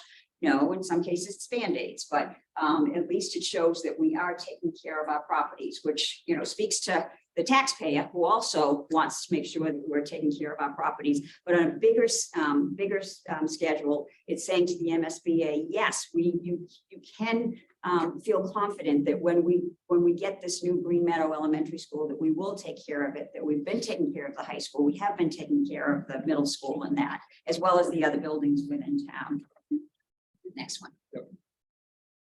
So this is our growth request. So when we first put in our request, it included $100,000 over and above what level service. So again, very, very modest numbers, but what it was going to do is, we've got Colleen Andrade here on remote, and she must have 3 mini-me, because I don't know how the heck she does it, but we're doing a disservice. We are absolutely doing a disservice to our administrative help, because what we ask of them is ridiculous. And the bigger piece of that probably is that we can't get things done as quickly and that as what we should be doing to allow us more time to do more things. So the position that we were looking for is basically clerical staff to help Colleen Andrade, who helps the superintendent. She also helps the special education department in that. We talk regularly about Medicaid and the fact that the more reporting that we can get to Medicaid, the more the money comes back. And I think there was a report of 125, I think is what we're projecting for FY24. This past year, I think it was 163,000 that came back to us.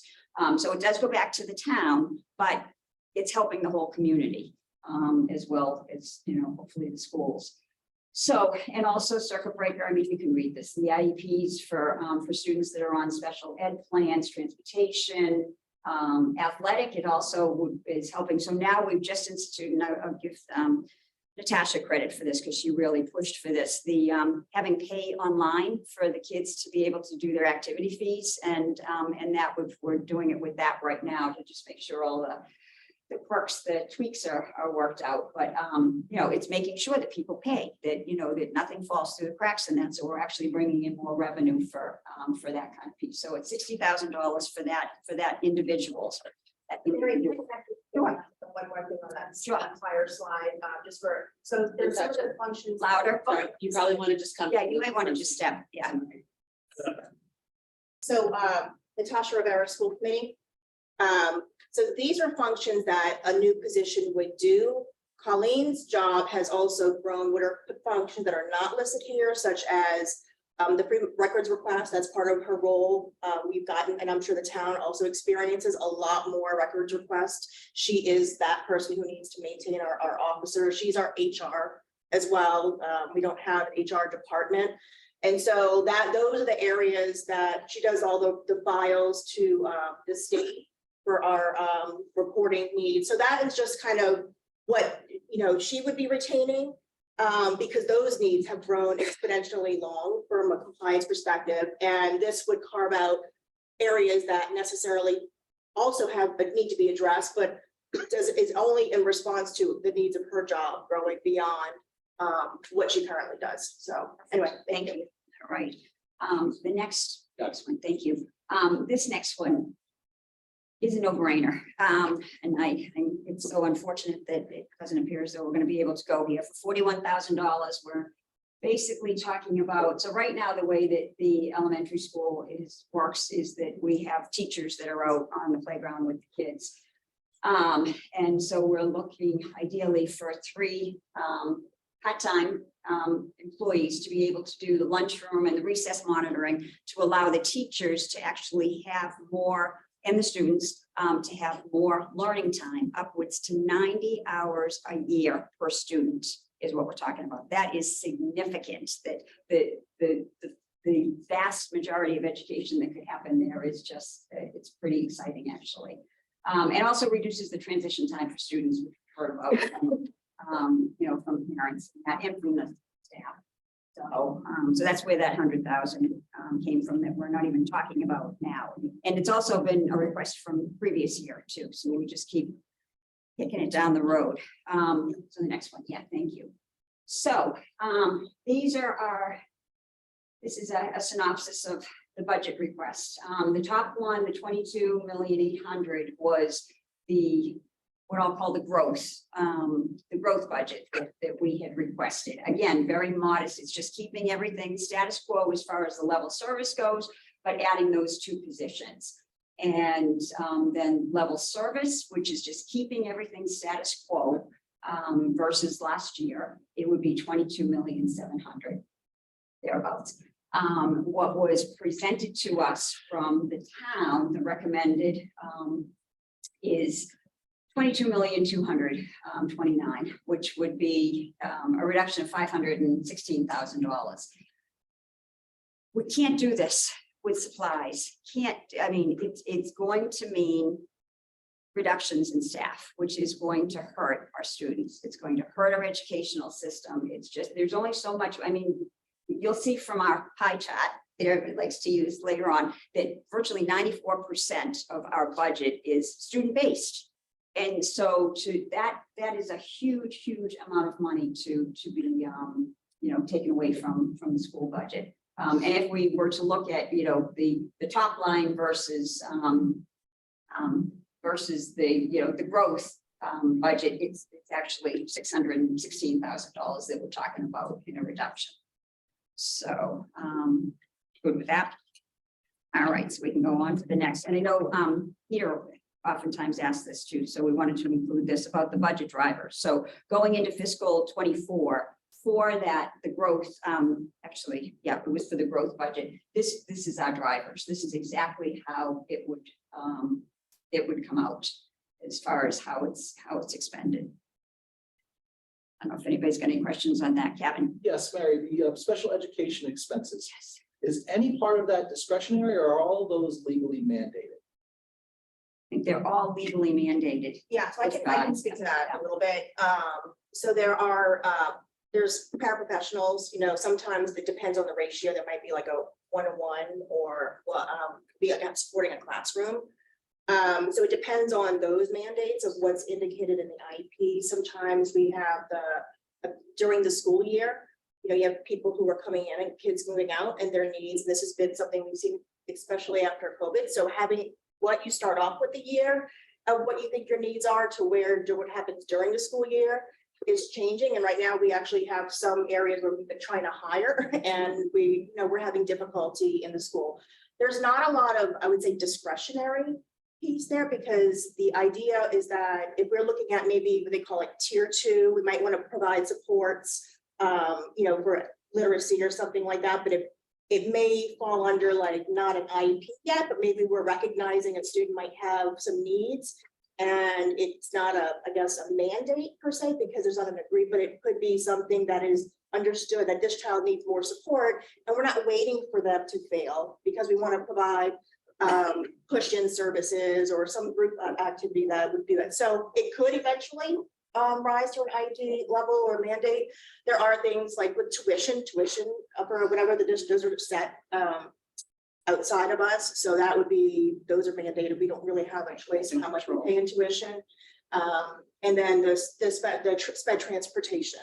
So those would be just contractual based on the vendor. We use van pool primarily, but those in-district expenditures, so someone to their house or from even into Maynard, and there's also out-of-district transportation needs.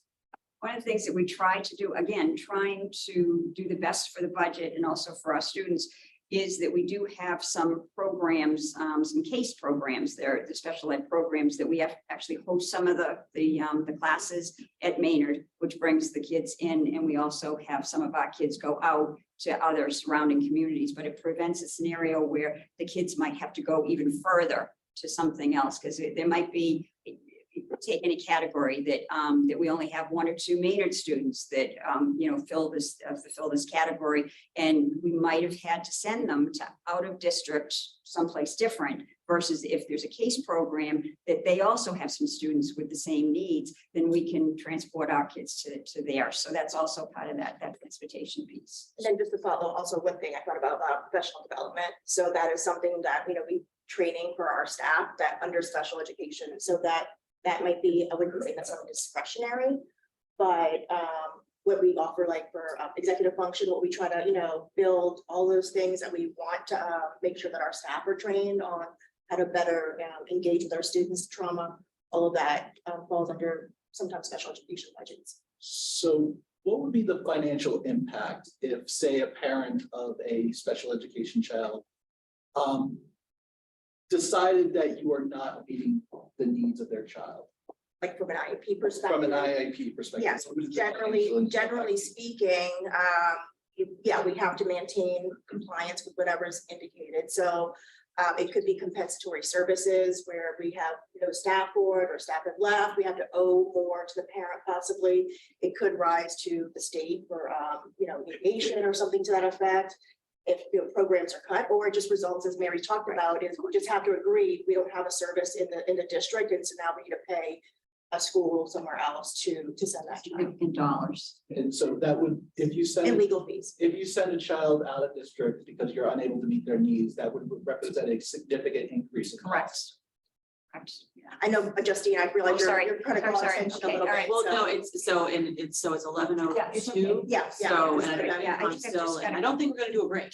Yeah. If that's okay with everybody. Just one last question. Sure. How much has your special education budget, how much is your special education budget increasing from FY 23 to FY 24? It's a very good I question. don't know if I have that number, but I know that there's data that DESI shares, and overall our expenses from year to year have shown about $1 million. Like one point they were trending at $1 million annually. I know of our total budget, we're above state. I think we're like at 28% of our, Right, it that was goes- that 2021. yeah, and I think we're like out of the state, maybe the top 12, out of all districts, that how much more we spend over the budget. Well, the top 12, I think, out of the state, how much we spend, which is, they're more, but we're in the top. So, Natasha? Yeah. It's up it's up $180,000. Thank you very much. Thank you. Good. The next one? Okay, all right. All right, so then we have our chart that shows that virtually 94% of our budget is student-based. Curriculum pertains to professional development, district, professional development reimbursement, wages for stipend teacher, leader position. So that's the curriculum piece. The information technology is networking equipment, instructional hardware, technology equipment for classes, wages, our IT director, superintendent's office, because that's quite looks like a big number, but it actually includes district transportation. So not the special ed piece, but the district transportation, wages for substitutes, the superintendent, the director of curriculum. Thank you, Chuck, for being here today. And the administrative assistant, our amazing Pauline Andrade right now, and also special projects that happen. So that's where that, and everything else I think pretty much speaks to itself. So, and you've seen this. Oh, sorry, Chuck. Yeah, just on the previous slide, under the superintendent's office, which you see there. The state requires that we report expenditures in a certain way. So particularly in the superintendent's office, there are some costs that people wouldn't necessarily associate with the superintendent's office. $209,000 of district transportation is in there, which is obviously transporting students. I don't think someone at home would think of that as being under the superintendent's office. All of our substitute teachers, $170,000 for substitutes throughout the year, are housed there. Again, those are student services. When you add up all of those sort of funkier things, it comes to about $400,000. Yeah, so just to give you some idea of that particular pie slice, it's probably the most unusual pie slice because the state kind of dumps whatever else they can't figure out. We are obligated to report into that area. Great, thank you. Next one, I think. All right, and numerous times people have asked about the ESSER funds because it sounds like it's just fun money that we could just over the last 3 years be able to take advantage when in fact it is absolutely designated, probably most important, it goes away September 30th of 2024. So this is our last year. And I remember even our superintendent of schools said not too long ago, they always have their meetings, and a few of the communities that are represented, they've actually used some of the ESSER funds in place of operating instead of, it's supposed to be in addition to for remedial purposes and that. And I think his comment was they're going to fall off the cliff next year because they used it in a way that to incorporate it into the operating that they should not have. So it's going to be a really, really big problem for them. So we've been really careful about using it the way that it was intended to. And you can see up there the different ways. And I'll let Natasha use her quotes. Well, I know that it comes up about funding and our having other pockets of money to support. I mean, I just wanted to make sure everyone understands that a lot of the federal funding grants that we get, or I think this is just in general, they're restricted that you should not be supplanting your operating budget for those type of positions.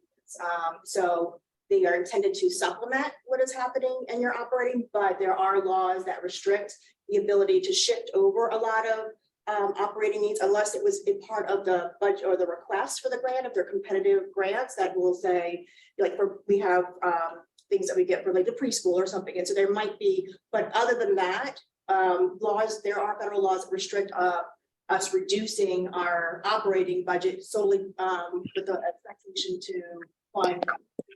The cheap prize was carried on by Jack Mates of Church an hour long. Hey, Kate, we can hear you, so, It seems to me that even. Kate, really? Right click on her. I got it. Oh, yeah. Anyway, yes, thank you for mentioning, because I know it's confusing, it's not always clear. But I think it's an important piece that everyone should kind of take away and supplement versus.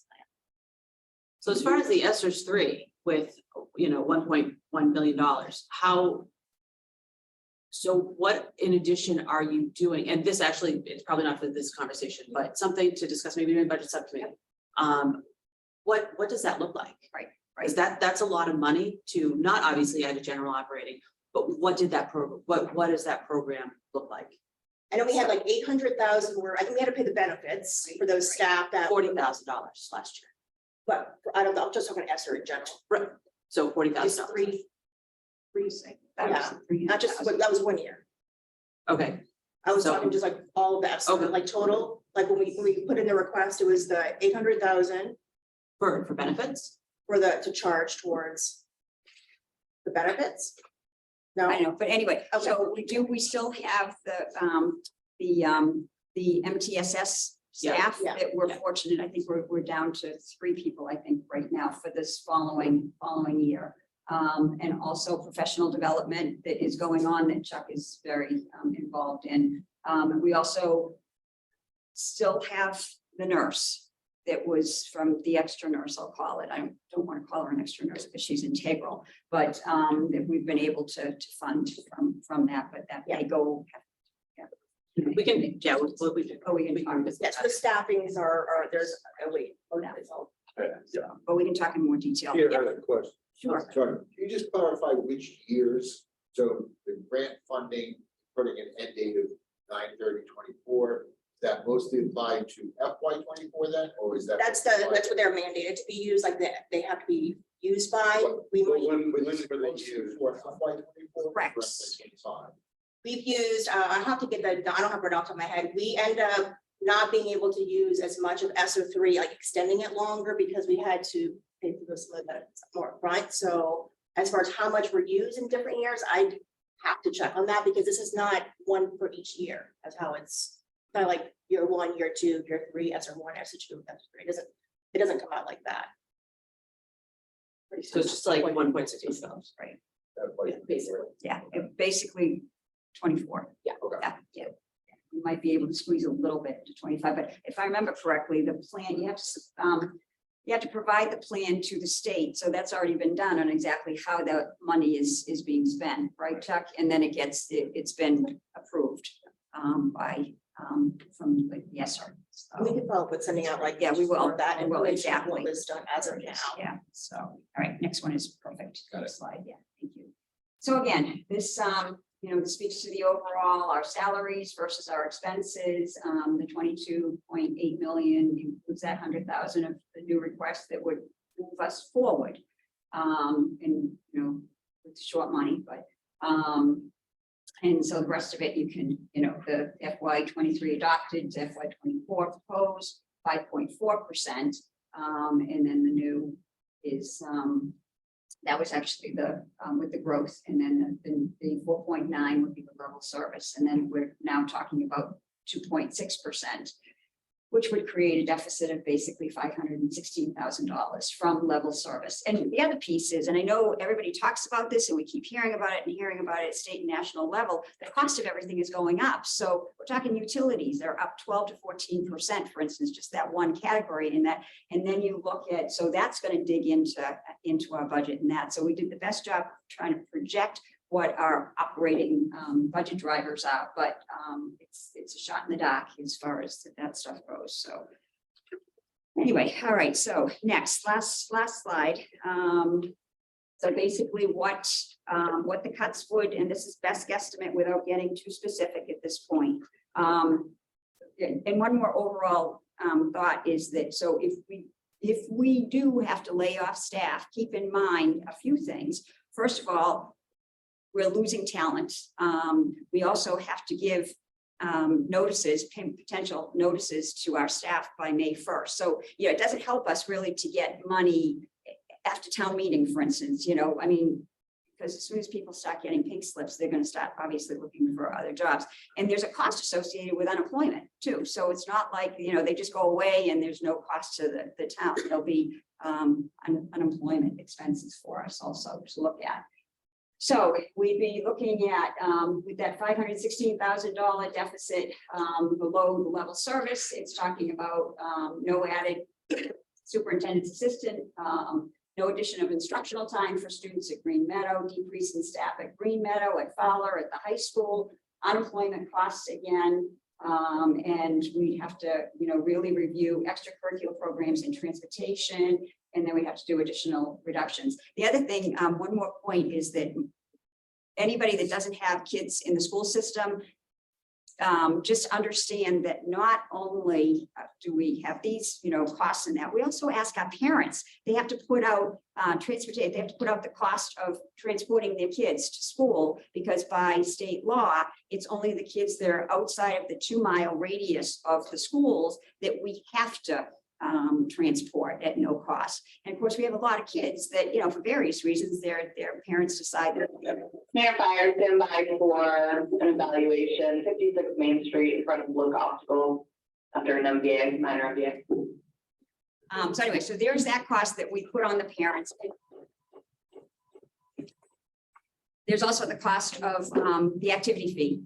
Right, the kids that are 6th grade on up, that's an extra cost that we put on the parents. So parents are really, they get asked a lot. But anyway, so that's basically, unless you've got one. Yeah, just one thing, the benefit question, just to clear up what I was trying to convey, was it was at $928,000 of the ESSER staff employees that we had requested. This is from the June. The amounts were segregated into different years. FY20 was looking at approximately 416,000. FY28, 23 was 288,000, and FY24 was looking at about 224,000. That's for the benefits, or that's? Yes, school employee benefits for ESSER. This was ARPA. This was part of what we had requested for ARPA to support. So this is what I sent over. Okay, so, yeah, the actuals from last year was. No, I'm just saying the requests for this. These were the requests. It was total was 900. Like, Okay. that's what All I'm right. considering. So in FY22, last year, the actuals of the total cost of the benefits from ESSERS for the MTSS program was $40,000. So it wasn't 200 and whatever thousand. It wasn't. I don't have that. No, but I'm just Yeah. telling you, Okay. that's what it was. So just to make sure that, so you might have extra money to use for ESSERS for other parts of the program. So that's good news, but I just want to point that out. Right, it's good to know. Again, it all ends at the end of 24, but you're right. Yeah. You're exactly right. Yep. Kevin, I guess. Hi, Mary. Kevin Stone, FinCom. What does the superintendent student services, what jobs do they cover? I want to ask Colleen to unmute if you would. I think that's Is that? No, she can unmute, yeah. Yeah, Colleen, can you? What was the question again? What is the job description of the superintendent student services? What job function do they perform? is that Ron? Oh, the admin assistant for student services.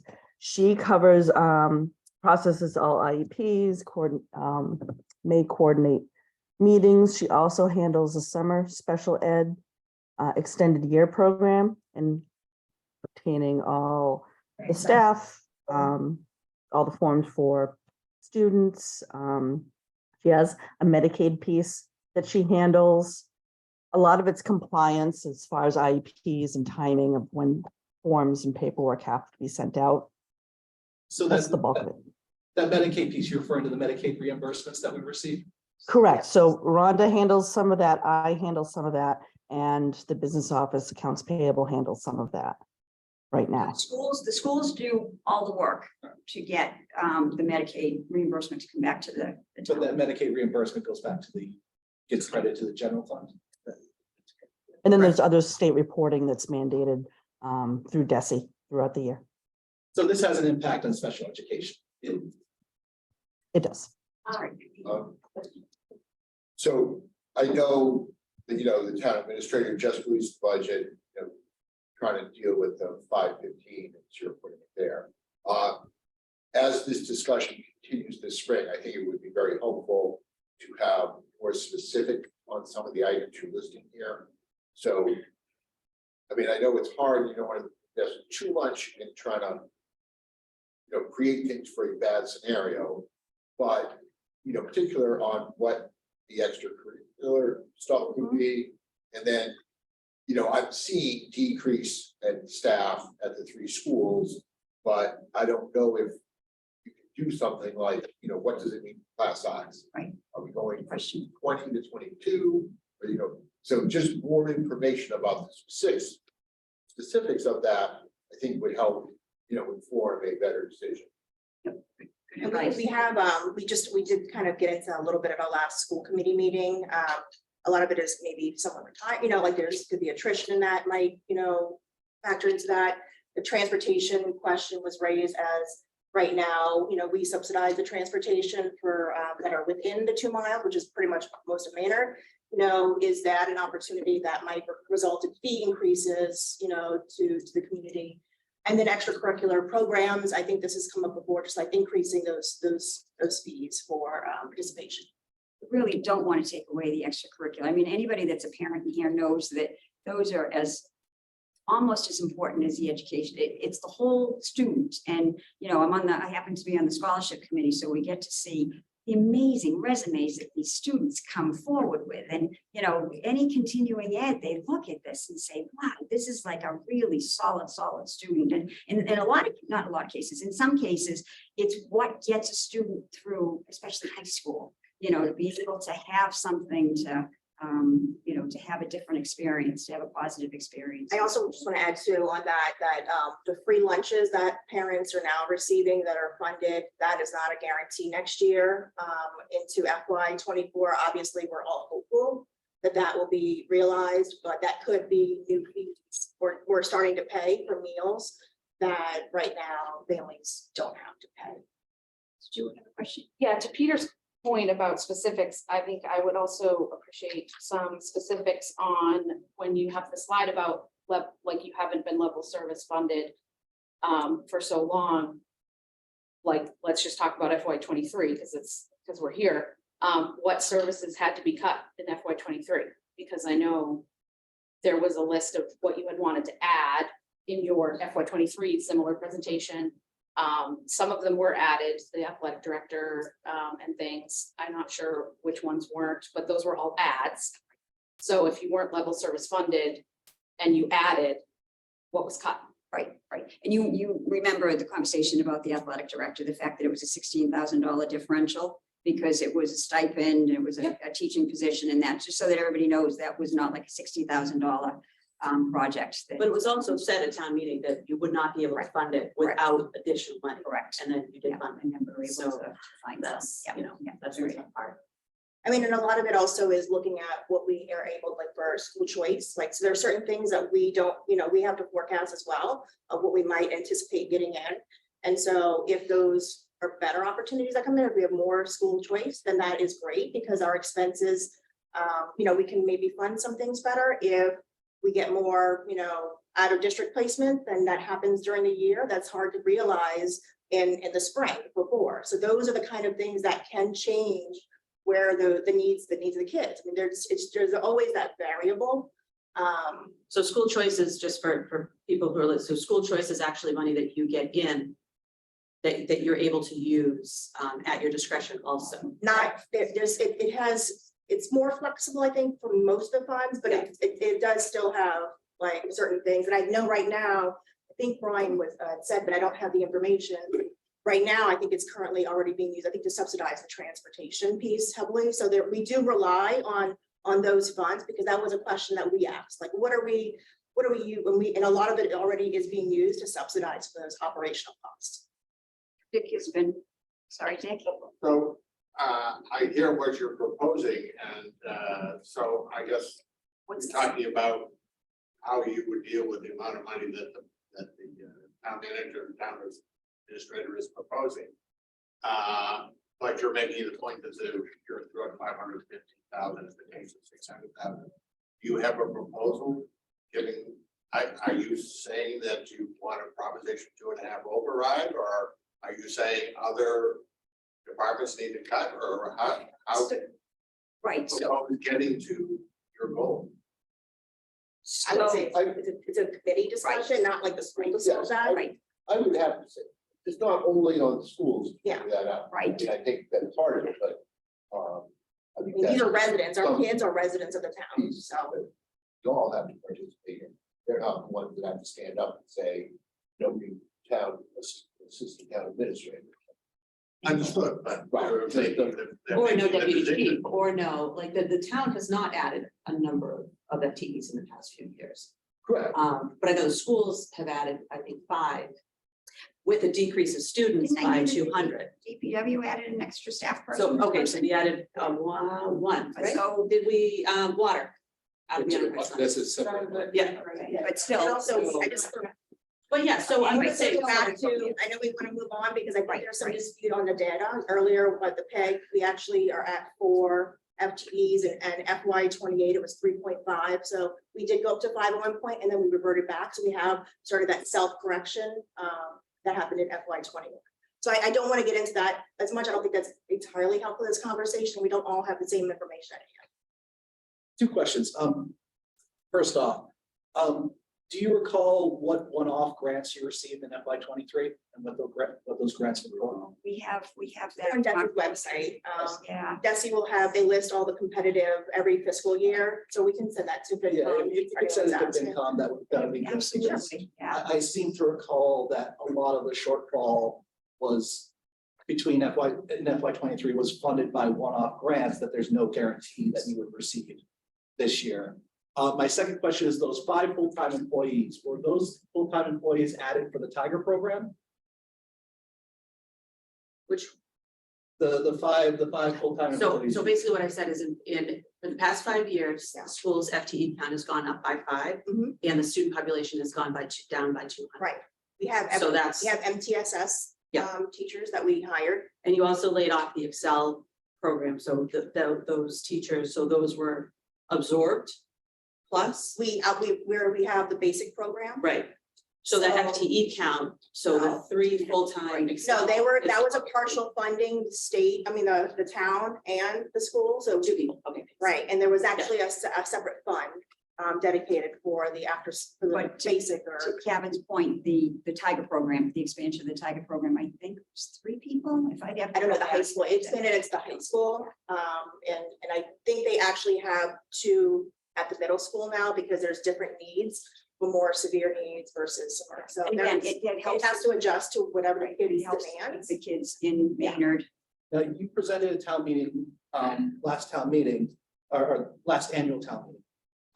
That this Tiger program was in fact going to save the town money because those additional full-time employees would prevent, would satisfy the special education needs of certain students that would otherwise go out of district. And we would pay more for those students to go out of district Yes, than we would to add those full-time employees. Yes. Is that a correct statement? yes, they were kids, and generally speaking, without confidentiality, who were aging. And Chuck could probably speak to this a little bit better. So I was the principal of the high school for the previous 10 years till this past July.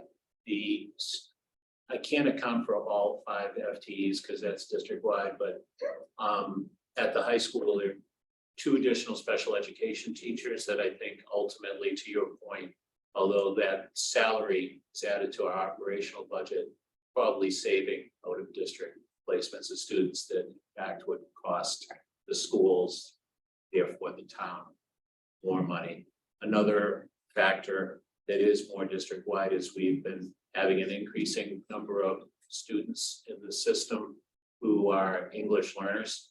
And the number is now above 5% in the district. We've had to add, by state regulation, we've had to add EL teacher. So we now have 1 EL teacher at each building. When I started in the district, there was 1 EL teacher, period, in the district. So some of these are, in that case, it's a requirement, but in the case of the special educators, I think ultimately it wound up saving money compared to potential other district. cost. support more kids Yeah. in an inclusion versus. I have one quick question and then I want to move on. Go ahead, Bob. Go ahead. You Sure. You can- Okay, thank you. In the free cash, analysis that we got to look at, there was $257,599 that was not used out of circuit breaker money for special education. Yeah. That's a pretty large number. I was just wondering, because we talk about special education as being one of the big budget drivers. Yeah, I can speak to that. So the circuit breaker funding, the way it works is kind of you get it and then you have a certain time, has to be a certain amount has to be used by a certain period, or it goes back to the town. The town doesn't lose it. It just is no longer school dedicated funds. The advisement because of COVID was that we had wanted to put more money aside because there was tuition. There was a lot of conversations about tuitions at out of district schools that were going to be going up at certain rate. That came to be realized that they didn't go up at that time as much because there was a lot more support at the state level for some of those things. There was also turnover. We had business managers that, and this is what happens in any operation, which I'm sure happens at the local level when you have a department head who turns over. We had 1 year, we had 3, and I think it was maybe FY21. We had Michelle, then we had an interim, and then Wayne joined us a little bit after. So that there's going to be some things that can happen that are not systemically happening. And that is not a common practice, but at least we are appreciative that the money went back to the town. And so the town of Maynard at least can benefit, but we have done internally develop more business processes with the finance office to make sure that we can dedicate, we can keep that money. However, nothing precludes the town from transferring that back to us if the town decided to do so. I don't think that's the town decision, but yeah. Sorry, just on the closeout of that 257, that a multi-year thing, was that cleaning up several years? It was, Just no, one it was, year? yeah, it had to be used, like, it was like 2 years, and so it wasn't used in a 2-year period, then it goes back. Okay. Then we don't have it in the circuit breaker. And again, so much volatility during COVID, that, Yeah. yeah. But did you, or anything, Bob had a question? Just real quick, at this point to the point where we finalize the budget is the forum to discuss what should be able to schools discuss. Is that the budget subject? Where does that, where do we come to terms? Question. We didn't, so I know when we didn't have an opportunity to talk about the new recommendation yet at the subcommittee level. We got, it came out on the 20th, 19th around January. And we met maybe like a week and a half before that we were understanding it was still looking at like 3. So we are supposed to be meeting 3%, right? And so we're supposed to be meeting on the 28th. However, I think it's a good conversation to understand of how that function of that subcommittee should be working, advisory, what type of advisory. Everyone might have a different understanding of what advisory means, because that's nothing that, I mean, we have advised that recommendation. And so I think that. Can I, and I'm sorry, I know. No, go ahead. I think this is important. So I think the answer to your question is the select board. I agree. And right now it's their budget. Yeah. The other one would be FinCom to the degree that, the community, I mean, FinCom gets to make a recommendation on the warrant article and, is the allocation of our resources bad enough that we should recommend no.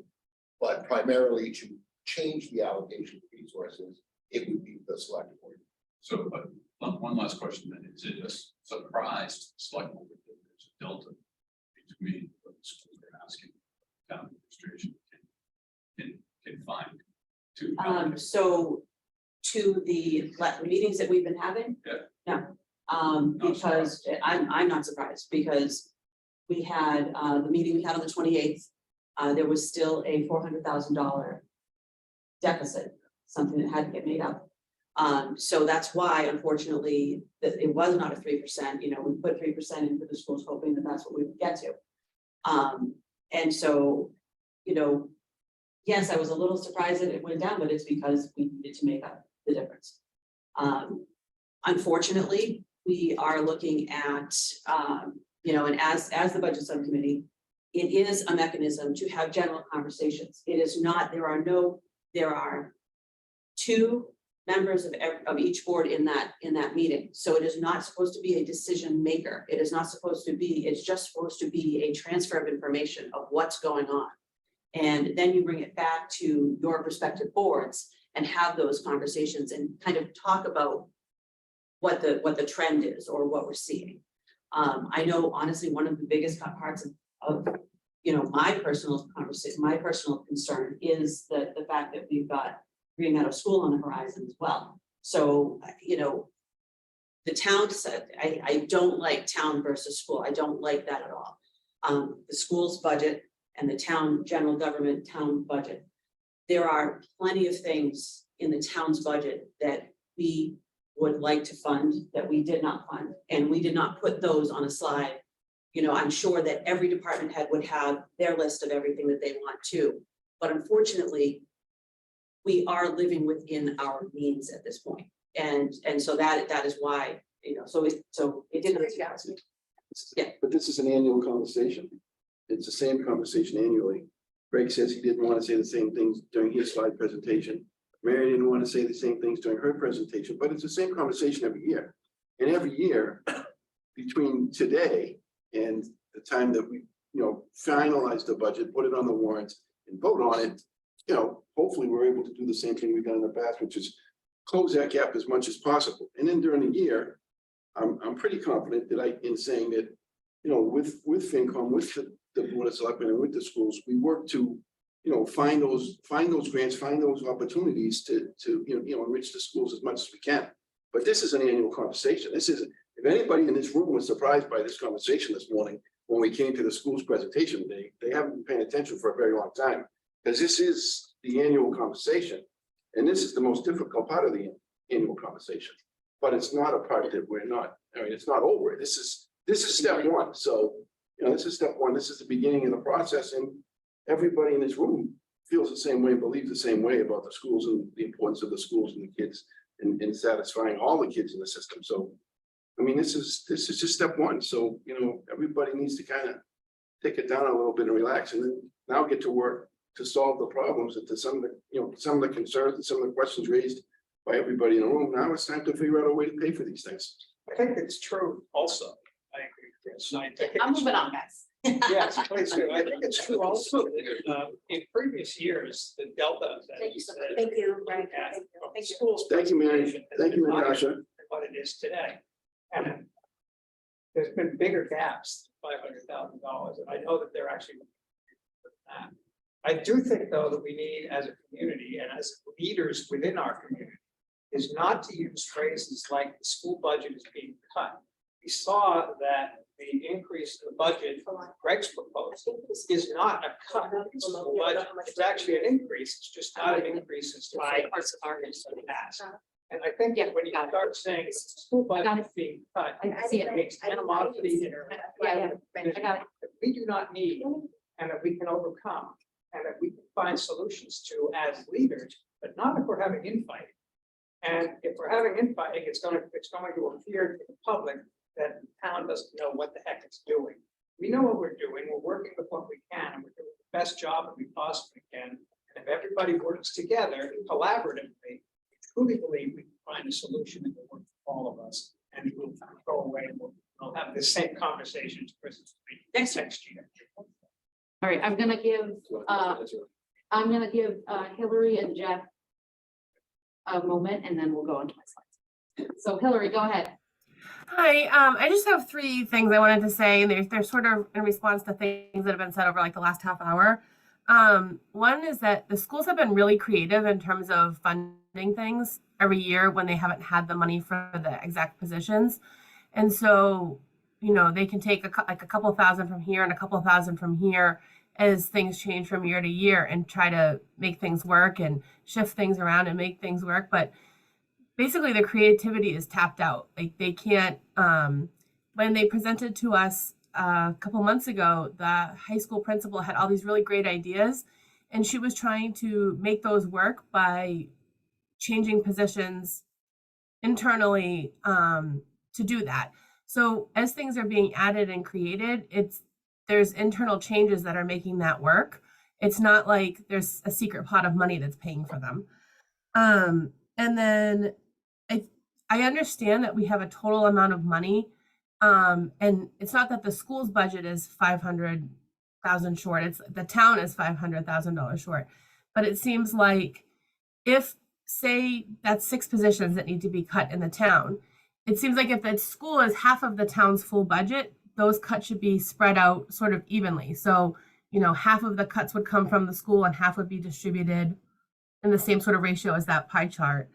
And then my third comment is I've been hearing a lot of things like the school system needs a new elementary school, or the school system gets grants for ESSER, and the school system is going to get money from the town in another pot for the bleachers.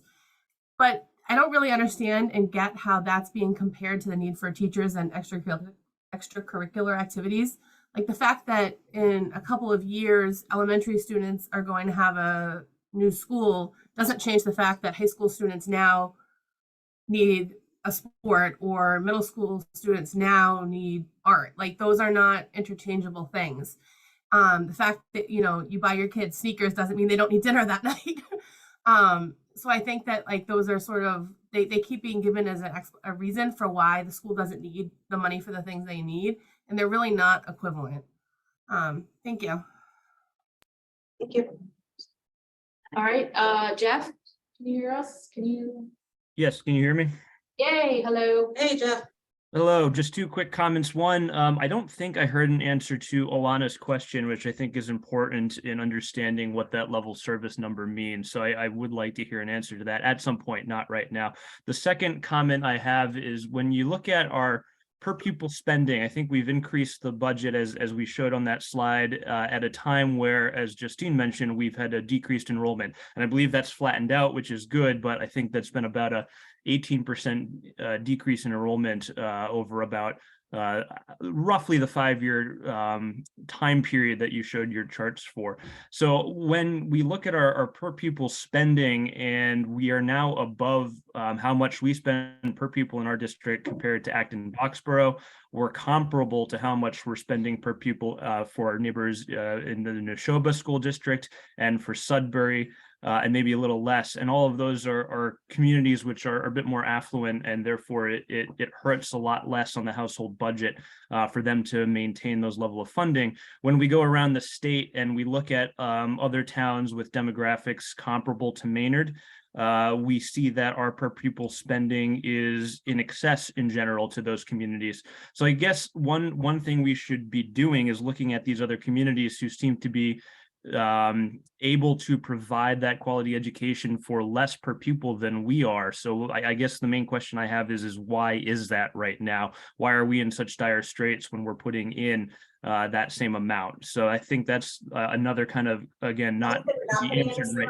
For all the costs, what factors into per pupil, if I could just add that. So per pupil spending, like when I mentioned this earlier, special education, how much we spend in the state is not comparable necessarily to all of our neighboring towns. And that does increase our, again, I think it's 28% of our total expense of our budget. And Maynard is out of the state, like one of the top 15 on how much we spend on special education that counts towards, there's other areas, we can have a conversation more about that, but some of those are not necessarily just on, you don't have, it's not a decision necessarily that we can all control each aspect of. And I think there's statistics for those as well, where it shows that our special education, the percentage of students under those programs are somewhat comparable. Of course, there's with a lot of variability. Anyway, I think it's I'm sorry. So that's not true. We did a presentation last year when we talked about the Tiger program, that where we are for in-district, we call it like a sub-separate program.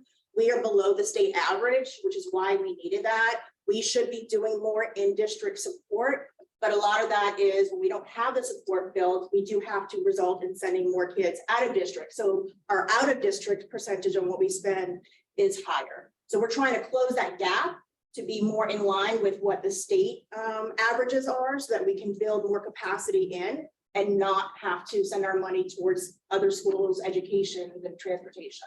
There are other factors as well, but we can certainly. All right, I'm gonna let, But see if, well, I'm gonna see if Jeff is done with his comments. And this is Hugh, are you? Thank you. And, Check has an answer. okay, and we will have a quick answer and then we are gonna move on to my presentation, because this is It's fine. part of we're here. And then we will have a lot more conversations with schools and what schools are doing. I'll be brief. When I started as a principal at Maynard High School in 2012, Boston Magazine, it's not the be all and end all, but they rank all high schools. Maynard High School was ranked 85th out of 131 in the state at that time. Not where I think the people of Maynard wanted their high school to rank.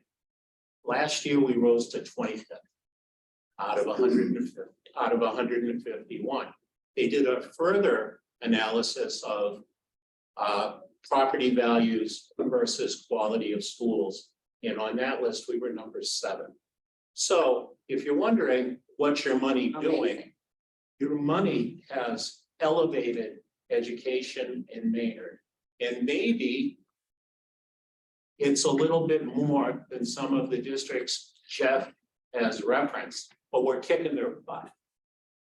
And I think that's wonderful. And I like that narrative a whole lot.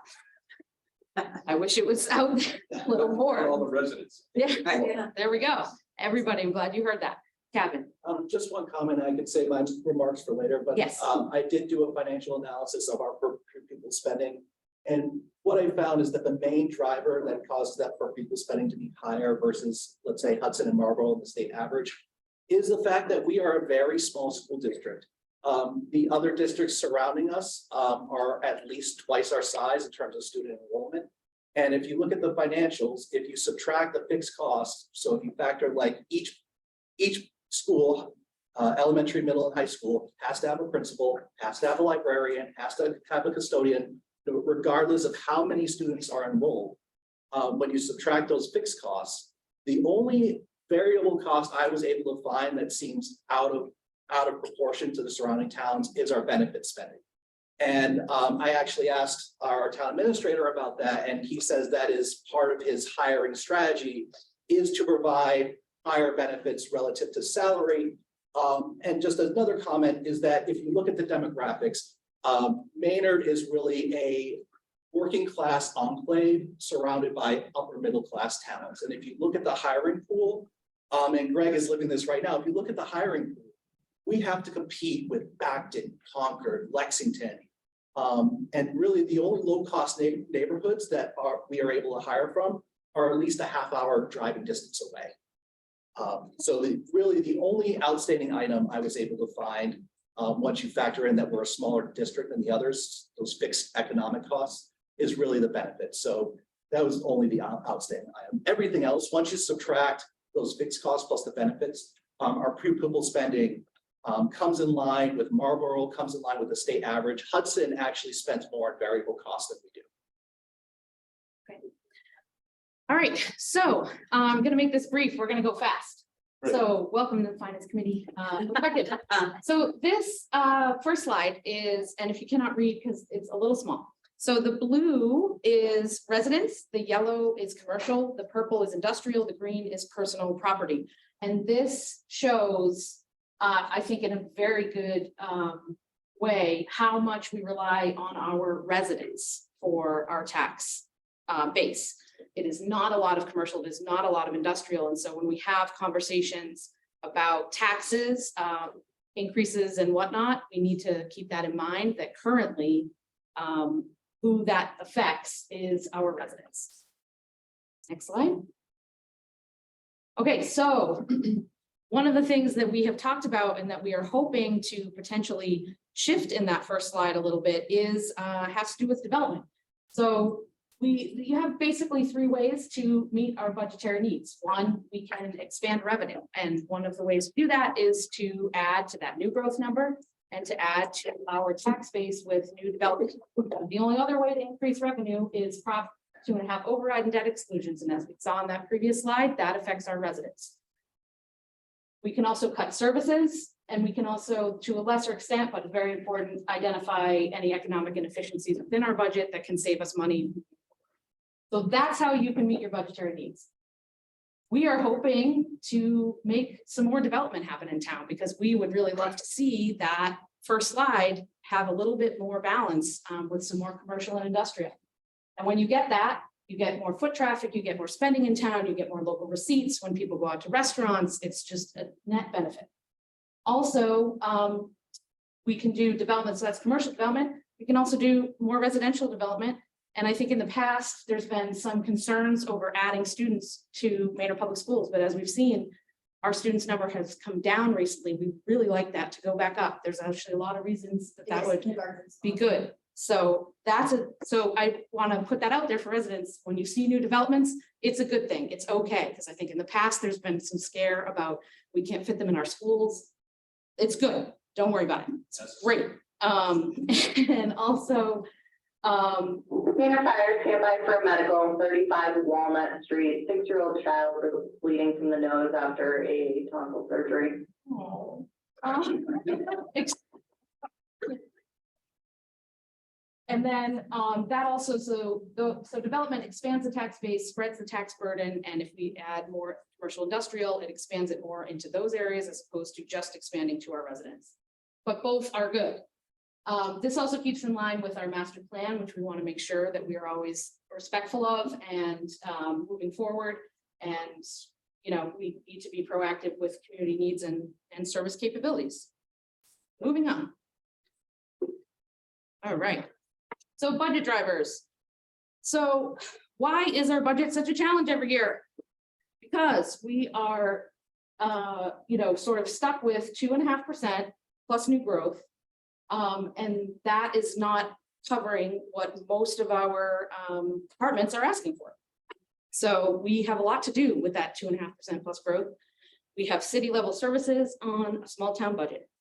And plus inflation and staffing and supply chain and all of that we've talked about are compounding that, making it even worse recently. We've also talked briefly about employee benefits. We were given a nice return for this year on our free cash, also about 580 something for employee benefits. That is not going to continue into the future. That is a COVID level thing. It is phasing out. That is a wonderful gift this year. That is all. So we are now putting something like 7.9% currently in our budget, which may change for benefits. Also, Greg talked briefly about OPEB. It's a thing down the road, but can't ignore it.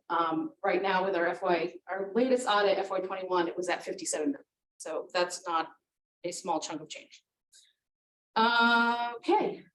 And then school department, which we've talked a lot about, two of the big ones that are hard to budget for, especially would be SPED and charter school. All right, keep going. And then capital projects, we also talked a bit about this, the fact that we don't have a capital line item that we would really love to see returned. And thank you so much again to the capital planning committee, who is just bringing a lot of their issues of capital forward to us. We historically have been very reactive rather than proactive. And I think we're seeing a lot more in terms of maintenance, in terms of thinking ahead. But, you know, that capital line item is part of that. And we have not yet been able to really keep that in there on a recurring basis. But I will say it's not all bad news. We do have a capital stabilization account, which is not required. General stabilization is required for all towns. And that has to do with, you know, DOR is going to get on you. If you don't have that, it's not a certain level. Capital stabilization is an extra. And we took the initiative to go ahead and do that. And so it's not all negative.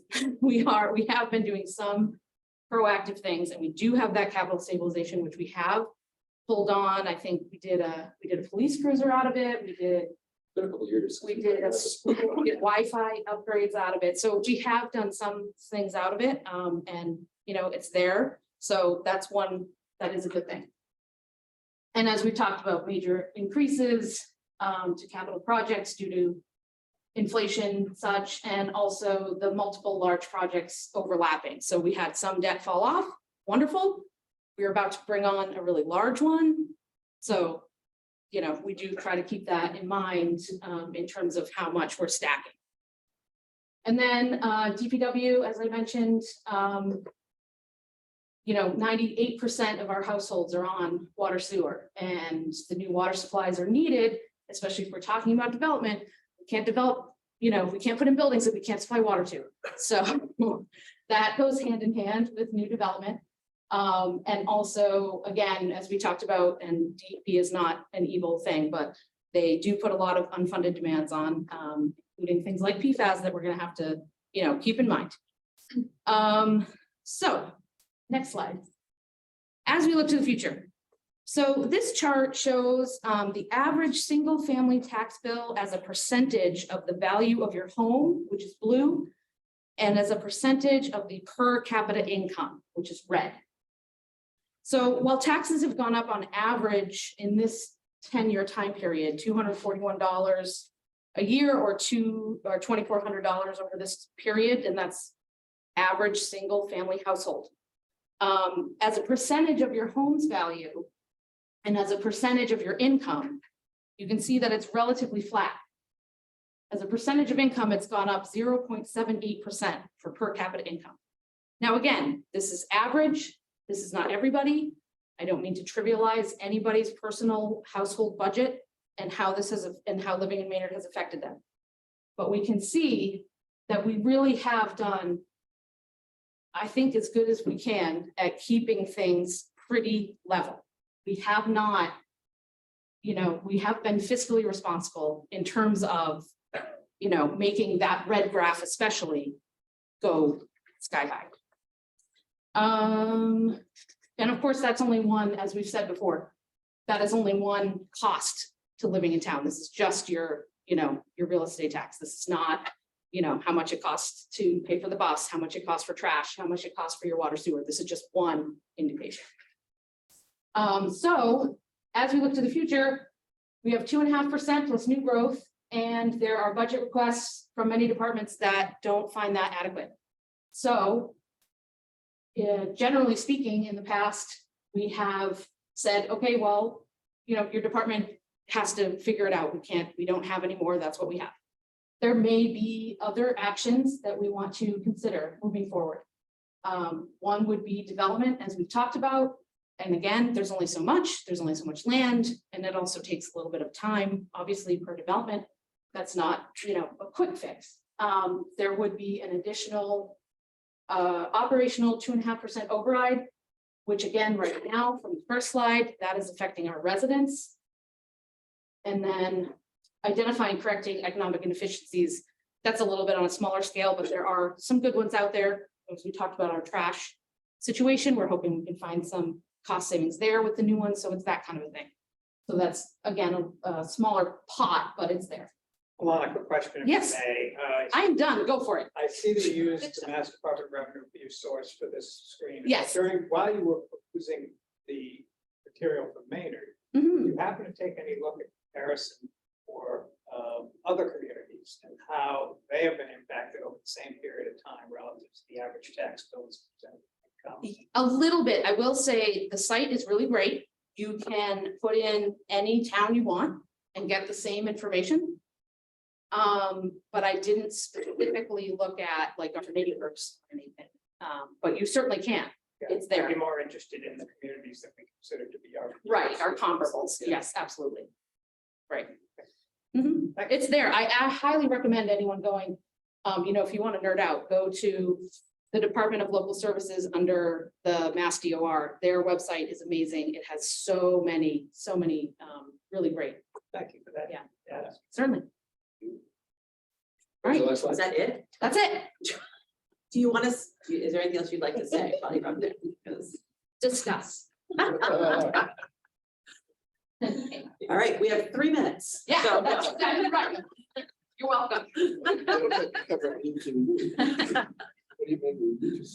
So, Nothing new to say. Oh, that's a good one. so I don't know, do we want to come up with, in theory, we were going to leave at noon? Do we want to leave at noon? Do we want to come up with leave at 12:15? If that's okay with people, leave at 12. You know, I'm looking for input, so I don't know how does the FinCom feel? Well, I would say. Yes. I totally agree with Peter Campbell's comment earlier that this discussion needs to continue at the select board level. And that it needs to be much more, I've had this conversation, I think with Mary and I think also with Tasha over the last couple of weeks. It's got to be more robust than we've had in the past relative to our budget and trying to fill this gap. I truly believe we will be able to come to a resolution that is, not everybody's going to be happy, not everybody's going to be jumping up and down, but I think we're going to be in a better place than we are today relative to some concerns that have been expressed today. So what I would suggest is that we call it a day today at this point, but we plan and we commit ourselves to having more robust conversations and set aside time. It takes time, it takes effort. This is for the real work that we do. This is what we're elected, is to control the budget and to make sure that the town moves smoothly along. So I would encourage us to have more robust conversation as a committee and in concert with the schools and the finance committee, invite them to our meetings, invite the public to come in to make their comments known and come to a resolution, and then wait for further numbers to come from the state that we're hopeful is going to be right. Especially, I think, given that the state had some good numbers over the year. We'll see. So this governor, Part of the challenge from my perspective is we're focused in the budget discussions on getting from where we are right now to May, to the town meeting. And that's where the focus needs to be. But I think there also needs to be focused on the longer term. I agree. And I don't know how long we can continue to kick the can down the road about the fact that 2.5% with the reality that Maynard is facing with low growth and a 2.5% cap means that we are going to continue to focus on the expense side rather than focus on the revenue side. And in the longer term, I think that town as a whole should embrace growth as opposed to what many people seem to fear that growth will change. But in the shorter term, I don't know that growth is going to balance the budget. It's just going to continue to be us, carving away at the expense side. And then, the alternative is to increase revenue. And in the short term, the only way to increase revenues is to look at an operational override. And I'd like us to have a discussion, because even if we go forward with an operational override discussion and either don't put it on the ballot, which is fine, okay, but at least discuss it, or put it on the ballot and it goes to, it gets defeated, I also think is fine. Because then the town will have had the town voters will have had a choice in what to do about the financial realities that we're facing. Part of that discussion has to be the analysis that Bob McCarthy has been presenting to us for the last 7 years at least, if not longer, that should we pursue such an approach, that's a stopgap for 1.5 years, 2 years tops, and then we'd be back having the same discussion again at that point. And that all you've done then is raised your issues up to a new level that you're going to then talk about. Well, let's have another.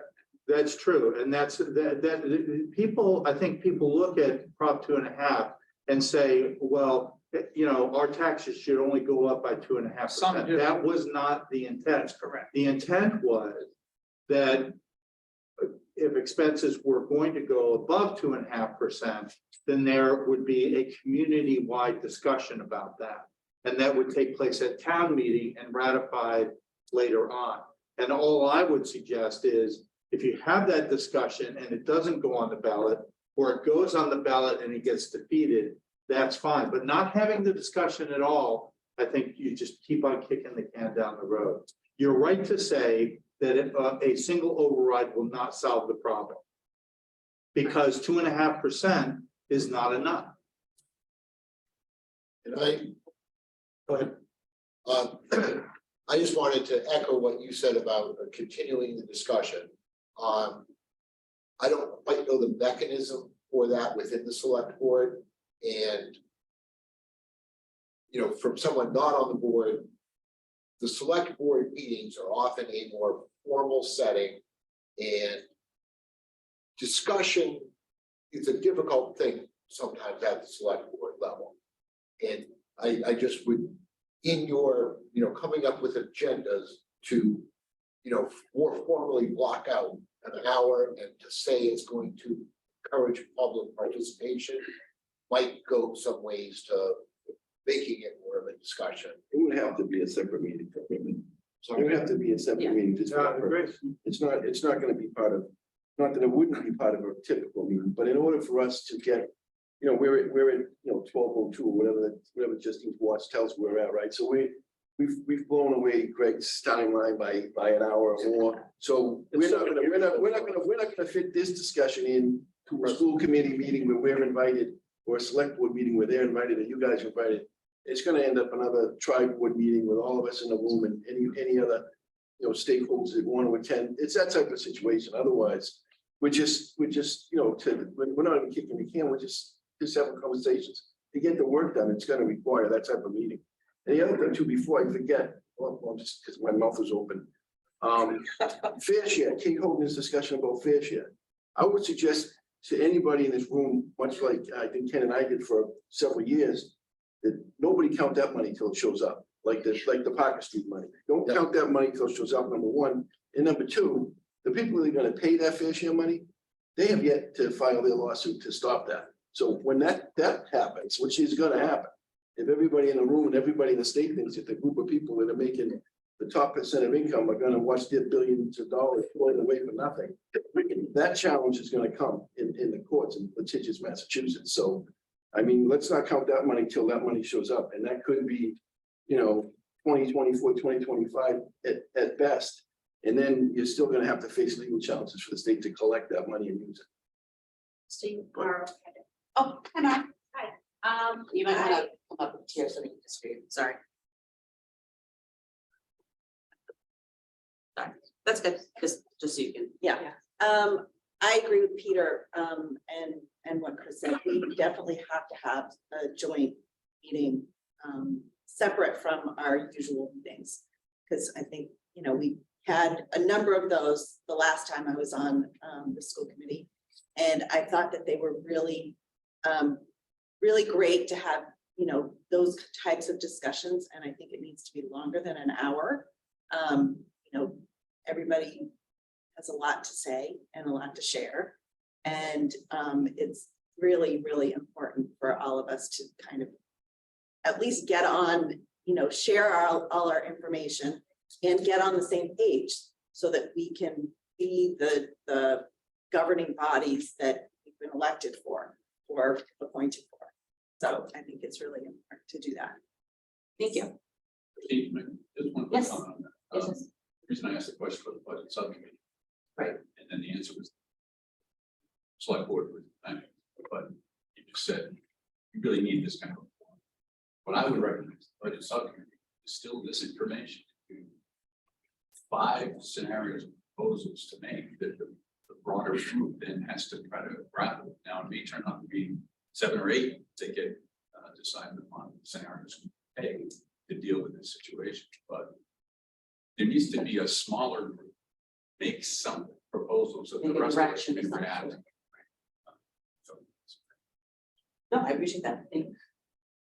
Kevin. All right, so let me just echo Ken. I think if you look at inflation and cost of living is going up more than 2.5% per year. So just to keep pace, overrides become a necessity. Just if you look at cost of living, cost of living is increasing more than 2.5% on average per year. So just to keep pace, you're going to need to have to do an override or cut services. There is a third alternative, which doesn't solve the long term, but could possibly solve for FY23, which would be to look at that third item that was mentioned in our presentation, would be to look at economic inefficiencies. I think one candidate would be found with the trash task force. Right now, the data that I'm looking at is that in FY23, we're due to spend $611,000 out of our general fund for a solid waste disposal that is economically non-competitive. According to the presentation that DPW delivered to both FinCom and the select board, we could possibly deliver significant financial savings to our voters, both in upfront sticker costs and charges to the general fund by upgrading our solid waste to a modern automated card system. I am also concerned, because remember how I said it's economically non-competitive, I'm also concerned that the FY24 projection for sticker revenues requires a 15% growth over the FY23 actuals. I personally do not see that growth happening because between FY22 and FY23, revenues declined 14%. What the sticker revenue data shows is that we are pricing ourselves out of the market. Private competitors using modern automated carts are able to deliver better service at lower cost than what we provide in spite of the subsidy out of the general fund. And according to DPW, the state DEP recommends that if the town decides to continue with its sticker program, that it increase sticker prices no further, as we already have some of the highest sticker prices in the state. This implies that any further cost increases or revenue declines will have to come out of the general fund. And so I strongly recommend that we look at the solid waste disposal program and that we ask the trash task force to come up with a recommendation for FY24 if there is. Is that what we charge them? Yes.